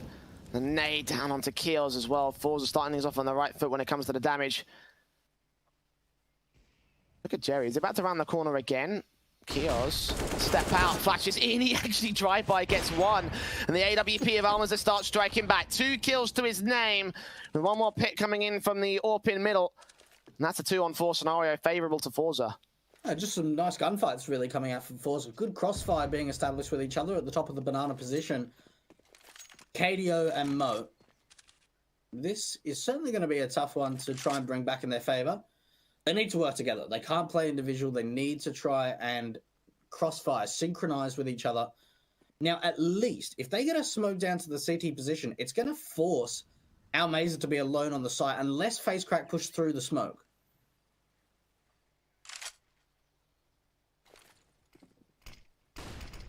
Down towards cross. Almaza is watching from the back line.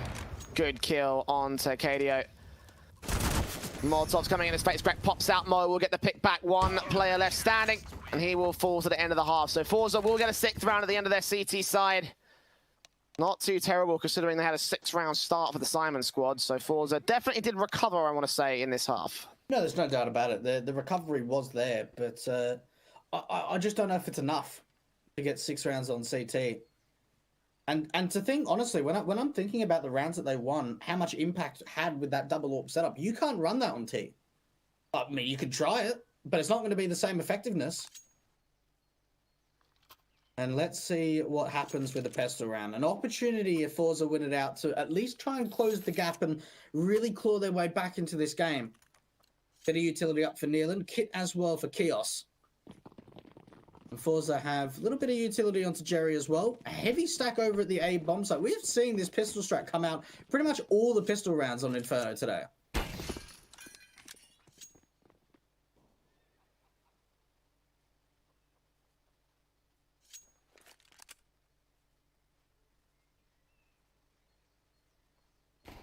Nades up here for Neil and trying to see if he can get some information on someone out here towards the banana area, and no one will be damaged by the Forza squad. Double flash and smoke for Jerry, diffusing for kills on a smoke down, a smoke flash and HE. Are they going to wrap the bomb to B through Arch? I think they might just do. I can't quite tell from here. Like they're tentatively peeking in towards the long position, but they're also tentatively peeking on to short. It has to be an A commitment now. They've given up on banana at all. That's a moto smoke. They're going to run into the stack. Smokes down, flashes over. Here they come. The CTs are well prepared for this. Can they hold off? Taps up for Mo. Gets 1 and 2. Flip chimes in. Mo tapping heads all across the board. Norbert and Kios come in as simple as that.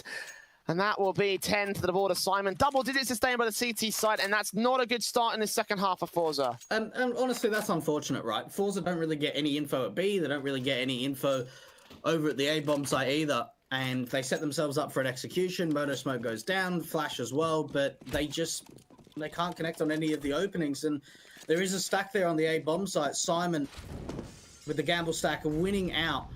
The force buy actually comes through from Forza. And they didn't even get the bomb down as well, which means there's not going to be any kind of Galils or anything. It's just pistols. There is a MAC-10 at least.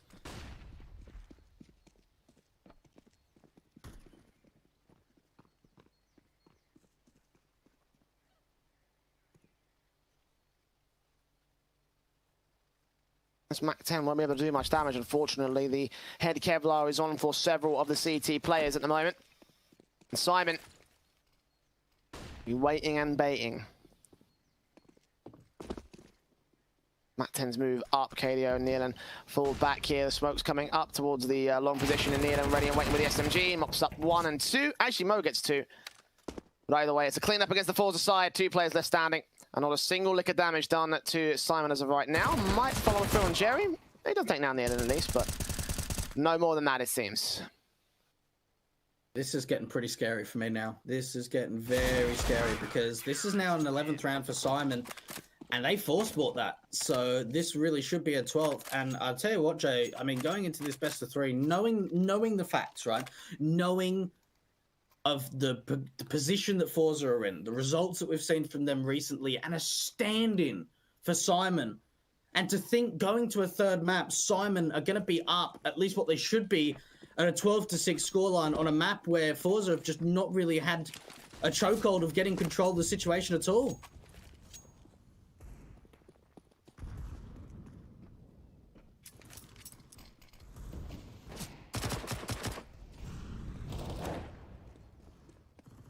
Two kills coming in for Syman as standard here. The Kevlar-less pistols will just get ripped apart by the Forza side. Sadly, not quite as good on the ecos as Syman have been, so just let these players get cleaned up and move on to the rifle round coming up in the next one. At least a good kill for Jerry. Any more? No. Kios shuts it down. And with 3 to start off the CT half, Forza are in dire trouble. They are 6 rounds behind Syman, who are 4 rounds behind victory. The AK is coming out, the AWP on the buy, and they need to do something big here. They need to establish themselves on this T side. They need anything. They just need to find an opening pick, and XePower might be the man that's going to offer that to them. Oh, that was an opportunity. See, and that's a missed shot, an uncharacteristic shot coming out. But I say that, and the AWP misses over at the B bomb site. 2 big kills coming out for Jerry. We're starting to see the rotates come over, but it might even be too late. This could be a 3rd kill for Jerry. He does get it as well. Solo HP, Norbert will trade him back, so Almas are left to clean up the pieces, and it's all left to KDO to, well, clean out the bomb site here. Must be 7 on the board for the Forze side. Of course, the bomb plant coming in. There's no way he's getting this retake. No kit, no rifle. Double flash and smoke, sure, but against 4, no way. And Syman will finally concede one back to Forze again. That was the round they needed to start on. With such a big deficit between them and the leader, they need to find a follow-up. And I think, you know, at this late stage in the game, with you know, Syman approaching the match point, Forze can't afford to put any mistakes down. They need to be absolutely flawless with these rounds. I've got a gut feeling as well that the double AWPs are going to come out once they got the money for it on Syman. We saw both Akios and Mo double AWPing in OT a train, and it had a lot of success. Cadio, he could pick up an AK. Ooh, doesn't want to risk it though, because he thinks that he might get traded. Pretty cautious. Cautious indeed, but the buy's going to come through. Here's the AWP up for Mo. It should be M4s for the rest of them.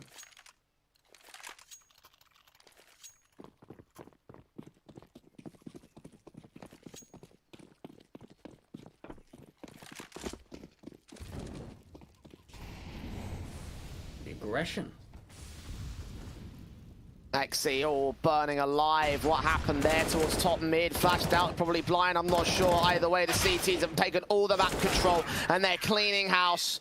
What a response from Syman to come back in against Forze. Aggression towards Banana, fine, we'll fight you in middle and we'll win. That's really smart coming out from Syman, right? Forze just aren't ready for any kind of aggression. We see the aggression coming down, 2 players holding from top mid, an aggressive Norbert comes down from mid, and then as well, we're just seeing gunfights coming out for Banana. Super aggressive CT setup coming out for Syman. And now just look at the buy from Forze. 2 AKs, an AWP, a Tech 9, and a Mac 10 to work with. Unfortunately for Syman, they only pick up 1 AK from that last round, but they do pick up their 13th. Mo taking a shot against XC. Taking the man down for Syman, a 5-on-4 already.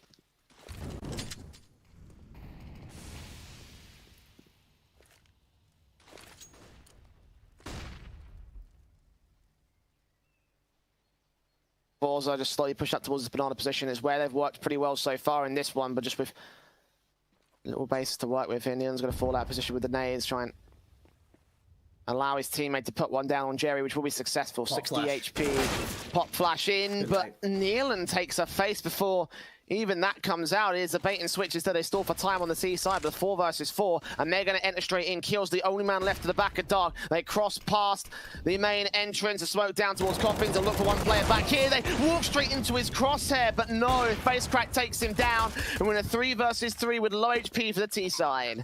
And the retake going to come on. 2 players incredibly low for Forze.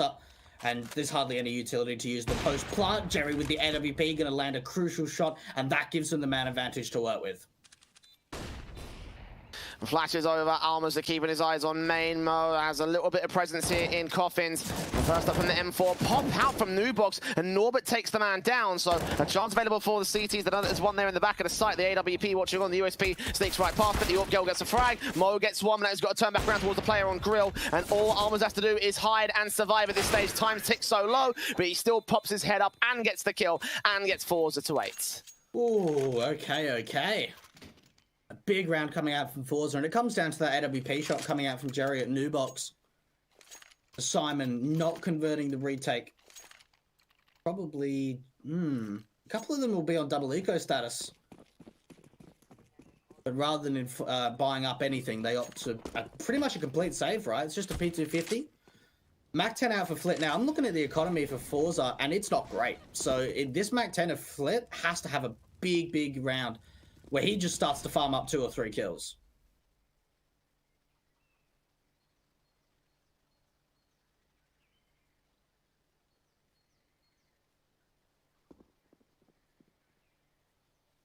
Okay. I thought he was going to jump and get taken out by Katie there, but for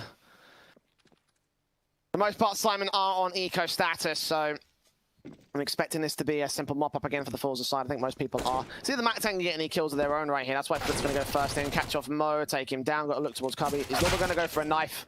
Well, unfortunately, Flit won't let him do any of that, so clean up coming in, and it's just going about the way that you expect it to. The USP of Nealon is the only thing left here towards Coffins.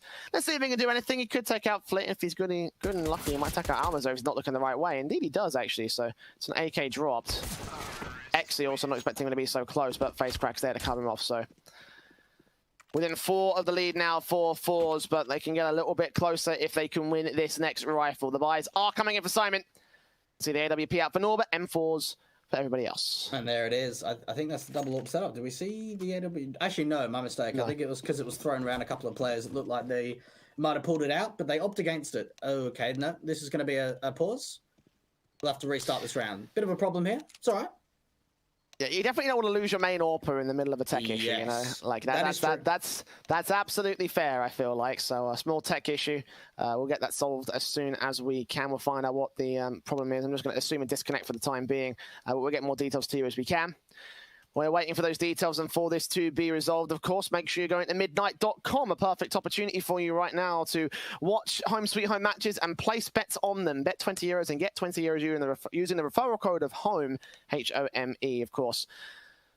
So, Forze on the comeback, and they've really stuck the momentum back up here. When the momentum was broken, Syman felt like they had every card to play with. And Forze right now, they are, well, finding a few pieces back to their favor. And I'm trying to think of the psychological game, right? So the distance between the two teams now is four rounds. It's 13-9 lead going in the way of Syman.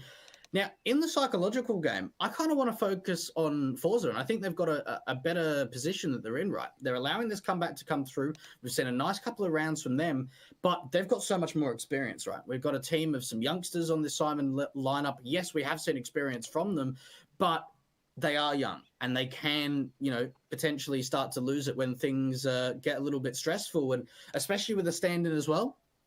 And they do have that veteran player of Mo to maybe just, kind of speak to them and say, all right, guys, calm it down. We've only got a few more rounds to close this out. But if there's any team that you want in this position to try and allow a comeback to come through, it's got to be Forze. Let's see if they're able to find anything. And Mo especially, this third map has been super impressive. It's been great to see that it's not just, for me at least, it's not just one player across all 3 maps for either side that is stepping up massively. I mean, maybe you can throw Nealon in there because he has been consistent, but I've always found that for big fraggers and big clutches, it's been a different person every map. Yeah, I kind of feel the same, to be honest, and in that respect, it is a good sign because obviously you don't have to worry too much about only one player being the carry, and if that one player is the carry, then suddenly if he's having an off day, then the whole team's falling apart, so a few extra things to go to their favor at the moment.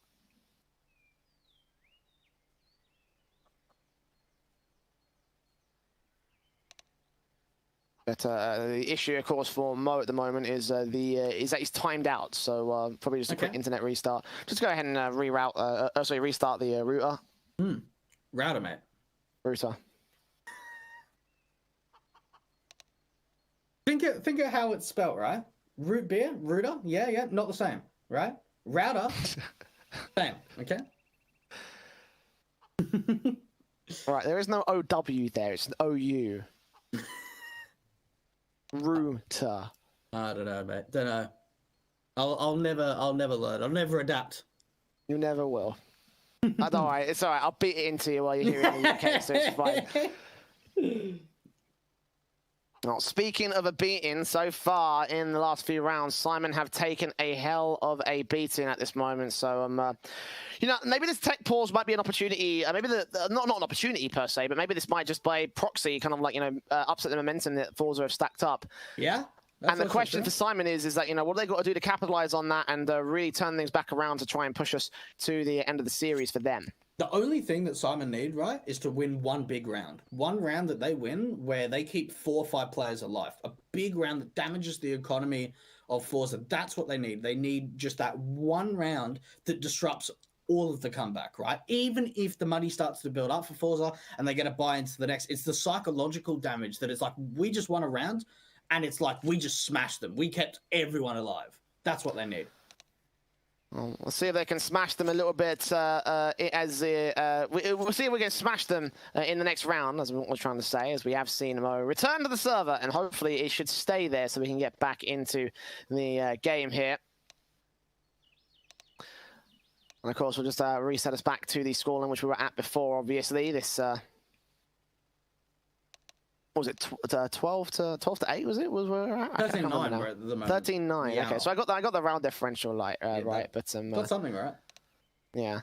It seems like Mo's not going to be remaining here for the moment. He's got a little bit of loss at the moment on the server, so I'm being told that we can head to a break here, Dwayne, unless you've got something else you want to say. I'm not going to give you the option. I'm going to hold the power here. We're going to go to a short break, and when we return, Mo should return to the server, and we can get back on with this match between Forze and Syman.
All right, welcome back. Hopefully we should be back permanently this time. Mo has rejoined the server. We have no more loss issues. Instead, we have 4 AKs and an AWP, 3 M4s, a FAMAS and another AWP for the Syman side. And Forze setups respectively. 13-9 is our scoreline. And let's see whether Forze can continue their mini comeback. Interesting setup actually coming out from Syman. They bring 3 players over to the banana area. It looks like they want to try and take control and then actually bring a 3rd player back to the A bomb site. But for the meanwhile, Forze just aren't interested in banana. They're much more focused around this brackets position.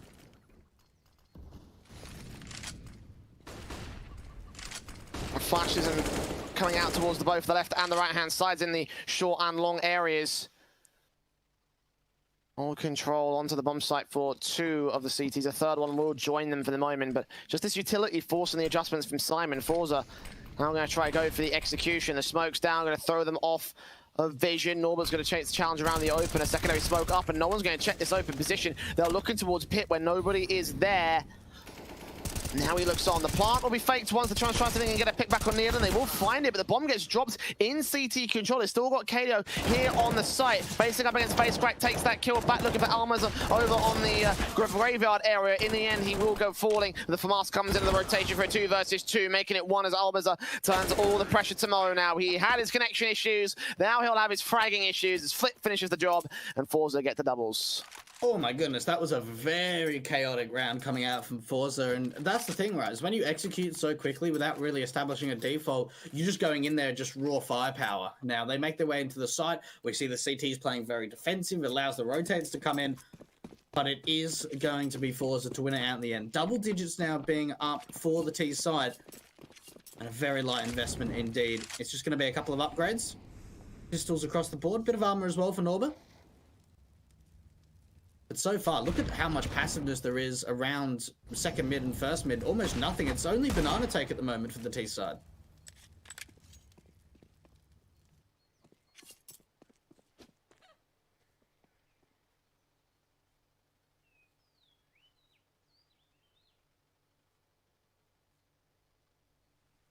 Yeah, Julie's out here for the CT Eco, and we've seen a little bit of this out from the pistol rounds. Never seen it in Ecos, to be honest. I don't know how effective it will be for KDO, but it might be useful if they can spam it through against one of the T side players, catch them off guard, and that's the only theorem that I can come up with. Again, I've never seen it in practice as of late.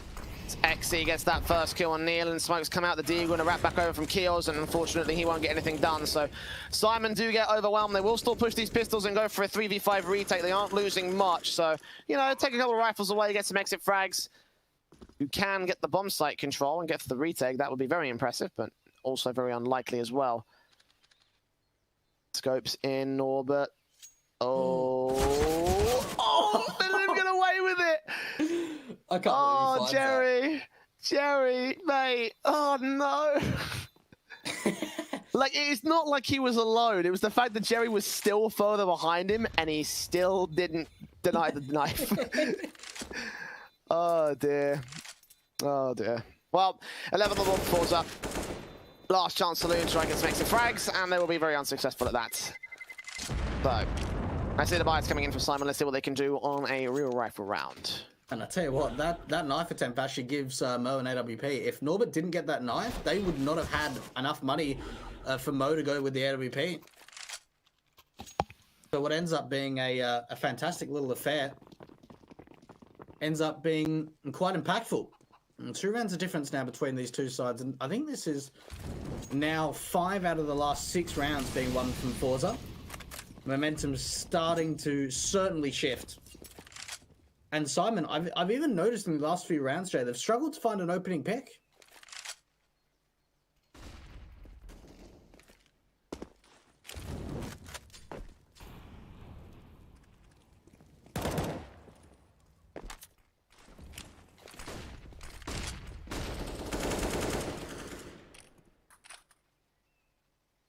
No opening picks coming in early on again for these teams. I mean, it's very careful the way the Forze are playing around. You know, they're playing behind smokes. They're not really going for major aggression.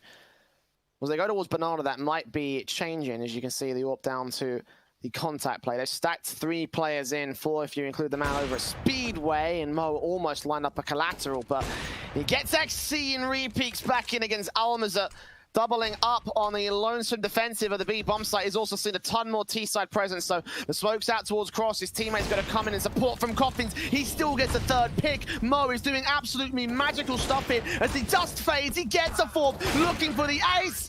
He does burn alive, but even so, that AWP did so much for the B site, and it's going to get Syman to 14-11. Mate, hats off to Mo. That is just insane. To find 4 kills like that, and for Forze, they just keep peeking one by one. There's not even...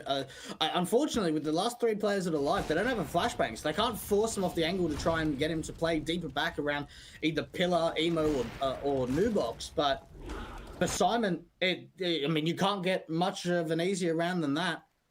I'm honestly still fascinated that we have not seen a single tactical pause from Syman, and Forze have just used them all. And this is their last one. They don't have an opportunity to call any more now, Jay. Last one of the series for this Forze side. And they have been forced to work for this.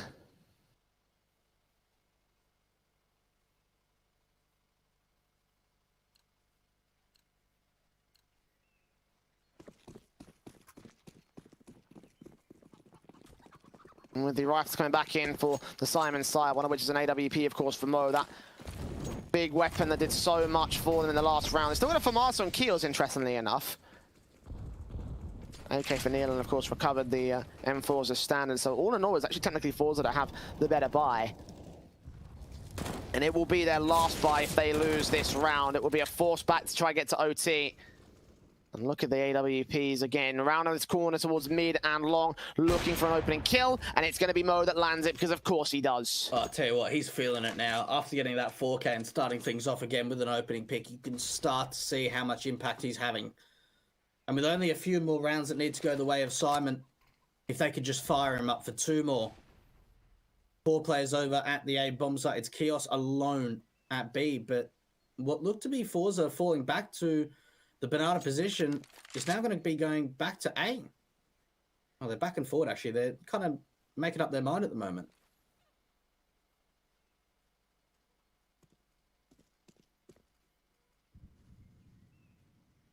Marsu's jump facing here. Oh, the AWP of Almas are a little bit too twitchy. Throws off his aim. The nades coming in towards that position, and Keos will flash out, try and stall for a bit of time. Faceback will get caught manically spraying, and Keos going to take that chance to strike, take him down. Flit does find the trade, and they do push through the Molotov. Big open gap for Nealon to make use of, but Almas is going to cover it off with the AWP as the bomb plant is secured. Now there's 40 seconds for the retake of Syman. They all got kits, so they all got time. It all comes out to the picks and timing here. The flash in from Almas and misses as he crosses. Still the CT stack up. Almas are going to continue to face around. He's going to miss his shots. This AWP needs to be a bit more consistent here. Mo has done a fantastic job with his AWP, but Almas now needs to match the pace. And finally, he will get one on the main cross. Norbert down. Nealon going to try and enter. Jerry going to face up as Almas hits his second. Jerry does get another pick, and Mo will trade it back, looking for a second, but Forze will hold on for the moment here.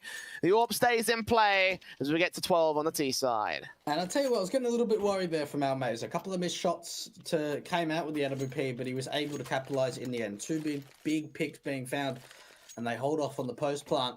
And I'll tell you what, we're going to get closer and closer to these score lines between the two teams. A half-buy investment coming through. The Swag 7 out, and some upgrades of pistols as well. Now, the economy isn't great at the moment for the T side, so even finding 2 or 3 kills, maybe it doesn't win out the round, Jay, but it wins out the economy game. You are kidding. Oh, no. It's happening. Oh, no. 2 simultaneous kills on pistols on this half-buy round for Syman. They've dropped Face Crack and Exi Power. If they spiral this into a round victory, then that's going to be devastating to the Forze side, and Almas will get Mo for a kill. Green players coming out towards that mid position. Nades on Norbert will do it for a little bit of damage.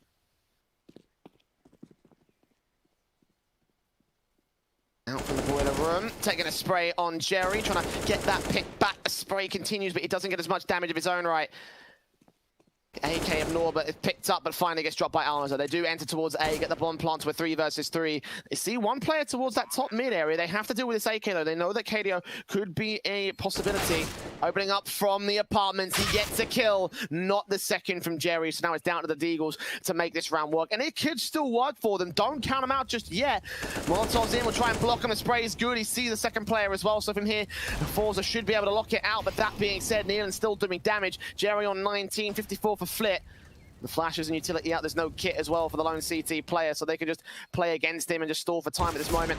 Force up, good shot, but not the follow-up. Flit will just keep control for Forze. Now they're within 1 of the Syman side, but again, look at the damage that was done with just pistols for the CTs. That's unreal. They get 4 big kills. Wow, that's a massive round from Syman. And everyone will be on rifles at least. We are missing a little bit of utility coming out for both Jerry and Almazer, and Exi Power as well. And that comes down to the amount of kills that were found in that last round. Boost up in Mo. We've seen him hold this angle before, but Exi Power actually wins it out. The first time we've actually seen the AWP of the T side hit that against Mo. And finally, something going better for the Forze matchups. Almazer will frag on towards Norbert, take him out to a 5-on-3. Nealon gets down towards mid and drops the bomb, but Exi Power's still fragging. 2 picks for him as he gets the player up top mid. He's got another one there to deal with, and still got KDO back here to the pit area. Almazer may be known. I don't know at this moment. They should be able to see him now, and they should be able to take him down. It's all left to Keos now in this mid position. Did they hear the footsteps? They've got to recover the bomb. He holds the positional advantage, but can he find the frags that he needs against Exi first? The AWP is dropped, swings in towards mid, lines up 2 players, but only gets 1 pick. And we're going 30 rounds again here, Dwayne. Forze and Syman both want their chance at playoffs.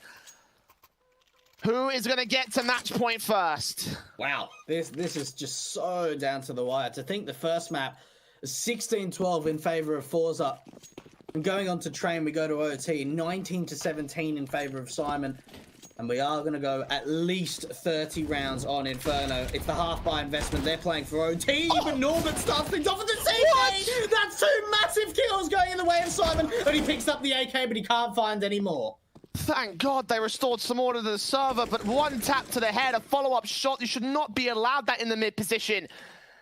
And with damage done to Jerry, this is still a chance for Syman, so long as they catch them off guard. Got one player the AK is going to get rid of, so that way they can't use any of these weapons. Of course, that did so much damage in the last round, so a smart call there by the player in mid.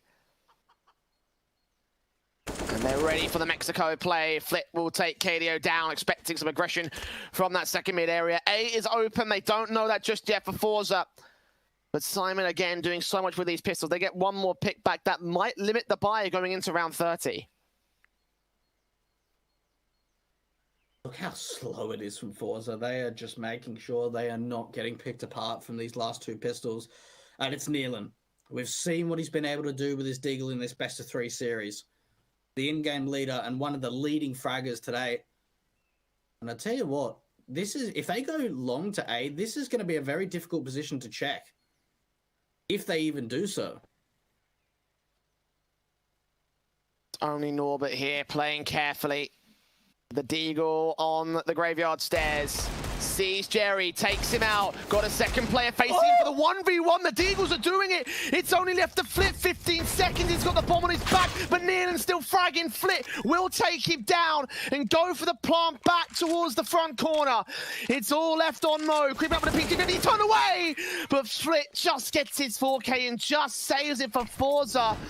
But Syman within inches of claiming an eco victory to get to match point with 4 players down. I want to see the specifics of the buy because I feel like Forze will be limited in certain cases. Oh my goodness. Again, these pistols are doing so much damage. It's unbelievable. It really is. Wow. And here comes the buyout. AKs across the board for Forze. Oh, that was opening. That was an opening opportunity for Exipower, but they don't want to repeat that. Look at how aggressive Chaos is, and he's completely blind. A big frag for Jerry to find as well. They need to use this on kills alone. They were limited on utility, and already they've used quite a bit of it.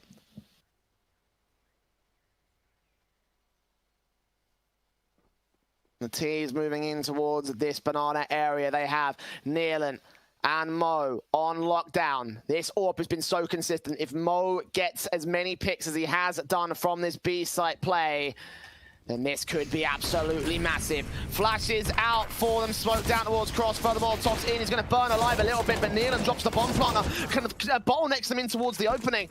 And does get to a 3 versus 3 as Almaza trades back Nealon. Mo with the AWP rotating out towards Coffins. The plant does get secured here, 3 on 3 with a re-smoke down. He is low on the AWP.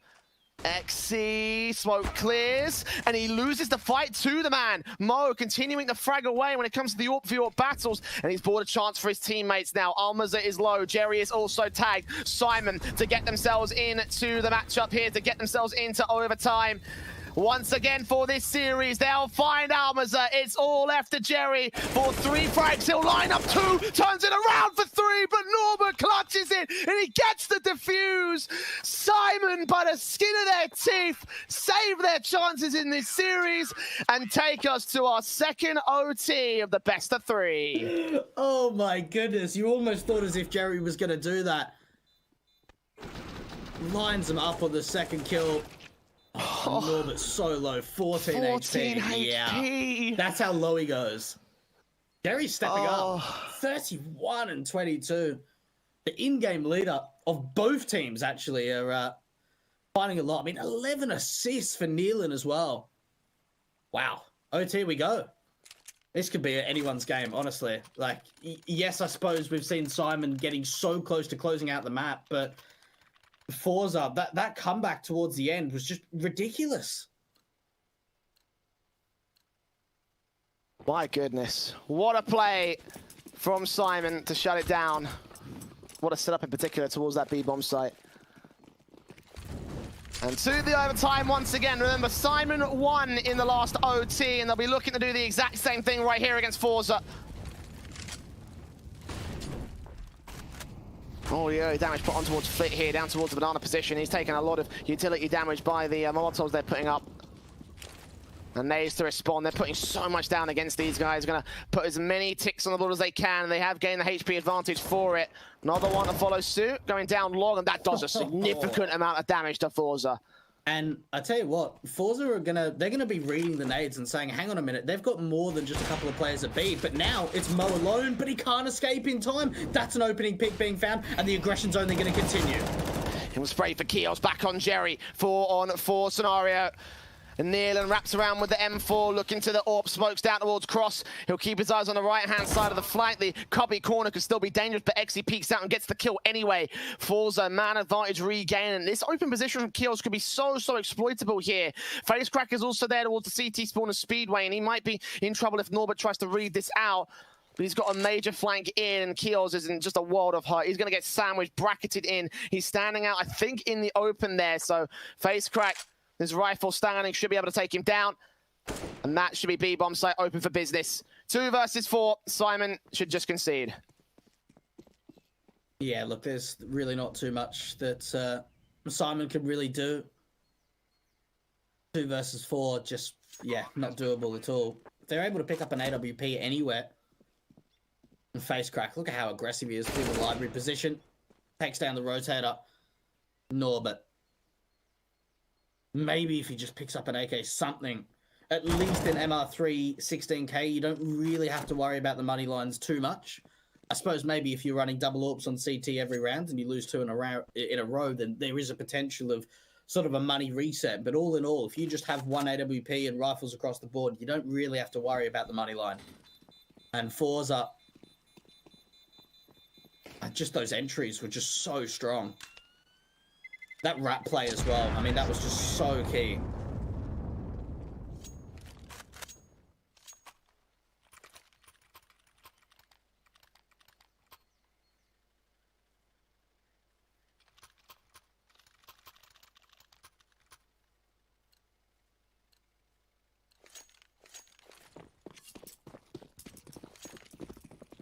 The M4s and the AKs out, but Syman and Forza once again on the rebuys back. Of course, it's MR3 16k, so no economy spare.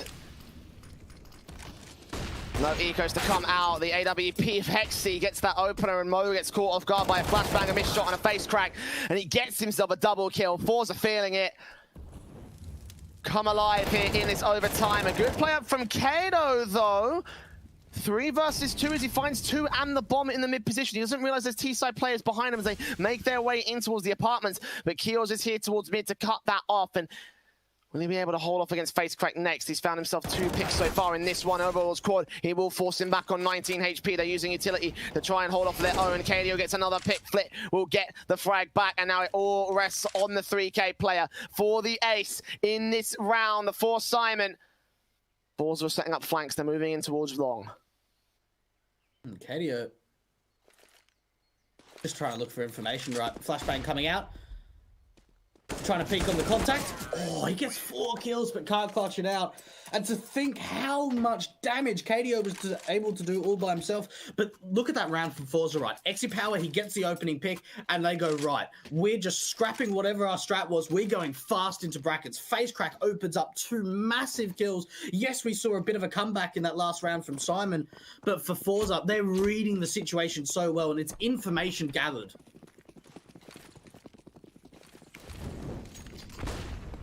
Oh, the nades! Forza absolutely decimated by Syman towards top mid. They're not dead yet, but they are bloody well close to being. I wouldn't be surprised if Syman just absolutely destroyed them from here. The rifles are so well set up for this as they go to the apartments. A good peek from Kato could line himself up a couple of kills. He only gets the 1. Actually chimes back in with the AWP though. 4v4 scenario that does force Forza to be a little bit more careful with their positioning. They've started to slow it down into the 4-on-4. Starting to make a little bit of presence over towards Bananas. Only a single player here. It's the AWP of Kios, the double AWP setup coming out for the city defense. There's no way of him being flashed off the angle with Jerry not having a flashbang. But just might jiggle peek this or just jump up just to see if he can spark some sort of contact. What? They just don't expect it. No banana control, and the end result is going to be a 3 versus 3. Flit does find Norbert as Forze make a misstep towards banana. They do force a rotation though. Maybe that was a... I don't think that was a bait play actually. I was going to suggest maybe some 200 IQ plays, but considering what they had with the utility out. Xe will get a pick though. Nealon turns back into a 2 versus 2. The bomb plant comes out. The AWP of Xe still focusing there towards that library area. For him and Jerry. This is everything right now for the last round of this overtime half. For the match point as well for Forze for a difficult return from Syman in the second half. The boost up from the AWP. Jerry looks away. Run boost into the bomb site is missed. And there's a kill coming in from Jerry on the AK-47. M4 turns around. And there'll be a flawless half to start for the Forze side. 18-15. A match point secured by the Russians. Wow. Ooh, that's 3 rounds on T. That's going to make... Syman incredibly nervous. To think how close Syman were to being able to close out this map. We made it to OT, then 3 in a row from Forze. Man, oh man, Jay, this is becoming a rough one now.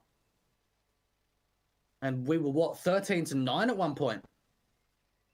And that just kind of gives it a bit of perspective of how strong this comeback has been from Forze.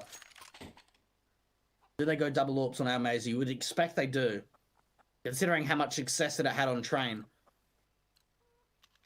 They don't. They're going to go for the rifles.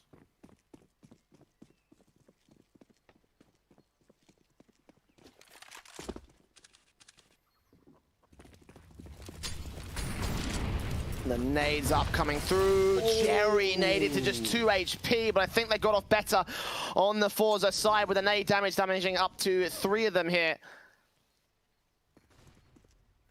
There are at least 3 players susceptible to easy kills. The smokes go down and Syman looking to the mid face. A Counterstrike back from Xe will try and stop them. The Molotovs will be relatively okay for the moment here. The flash is over, moving up towards that mid and short areas. Base crack, Flip, and Xe power.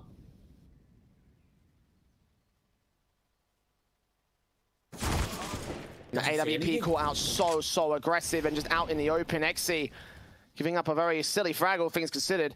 Now it leaves it all on face crack and Flip. They are on 100 HP. They aren't tagged up at all, and they're going to line up a decent couple of frags. Nealon gets 1 trade back, 3 on 3. They are so low across the board, and now the big 100 HP player for Forze is out of play. It all rests on Flick here in the pit area, I should say. They're coming in from mid on the T side. He still finds a pick back on Nealon. How's he gotten away with that one? And a face in from Jerry. He's stalled for enough. Jerry gets them both. And when you thought Forze may have been resting on their laurels against the Syman side, they pull it out of the hat, stall for time, catch them when they're looking the wrong way, and pull out the second map of the series. 2-1, all in all, Forze are going to the playoffs. Wow, that was... To have 2 overtimes, the best of 3 series going all 3 maps, Jay. I tell you what, in the CIS derby, I really couldn't have asked for any more than that. Absolutely. I mean, look, man, that was an incredible series, all things considered. Syman really put up a fight, even when Forze were the favourites, you know? Like, you're taking a look at the way the Forze have handled themselves, and again, the history that they've had against this team as well, you know, with the maps in particular, of course, favouring the Forze side. Yeah. You looked at this thinking, hey, you know what? This will be an easy sort of matchup for the Forze squad, and it was not at all. You know, it was such a tough fought matchup, and you can take a look at exactly the scorelines that we had. All of them went to double digits. 2 of them went to overtimes. And in the end, the CIS derby does deliver, as Forze will make their way into those playoffs here. Syman will have a second chance in their later best of 3 against the winner of Contact versus Honorist. And honestly, if they perform anything like that, they may even be with a chance. Honestly, yeah, no, absolutely. I mean, it was a big upset in the best of 1 to be able to take Contact down, and then to take Forze up to 3 maps with the OT, the presence that they're in. They've got to stand in. You got to feel for the guys, right? You know, there's nothing worse than having a derby where one player's missing someone, or, you know, there's a coach missing or something like that. You want everyone to be on all playing fields. But look, for Syman, they put up the best feat that they can, and they were impressive. They showed a lot of firepower and a lot of will to really almost take the game. But unfortunately, that's not going to be the case. But I tell you what, Jay, even though we're a little bit delayed on the schedule, there's still more matches ahead, and Kieran and Over are going to be taking on the couple of best of 3s for the rest of the night. Yeah, and then we're starting things off with Contact versus Honoris in a short few minutes. Me and Dweg Yeah. are done, but again, as you mentioned, there's two other guys that will be filling in for us, just as handsome and just as capable. So we'll go to a short break and come back in a short few moments here with the rest of Home Sweet Home. Don't go anywhere. We're back after this.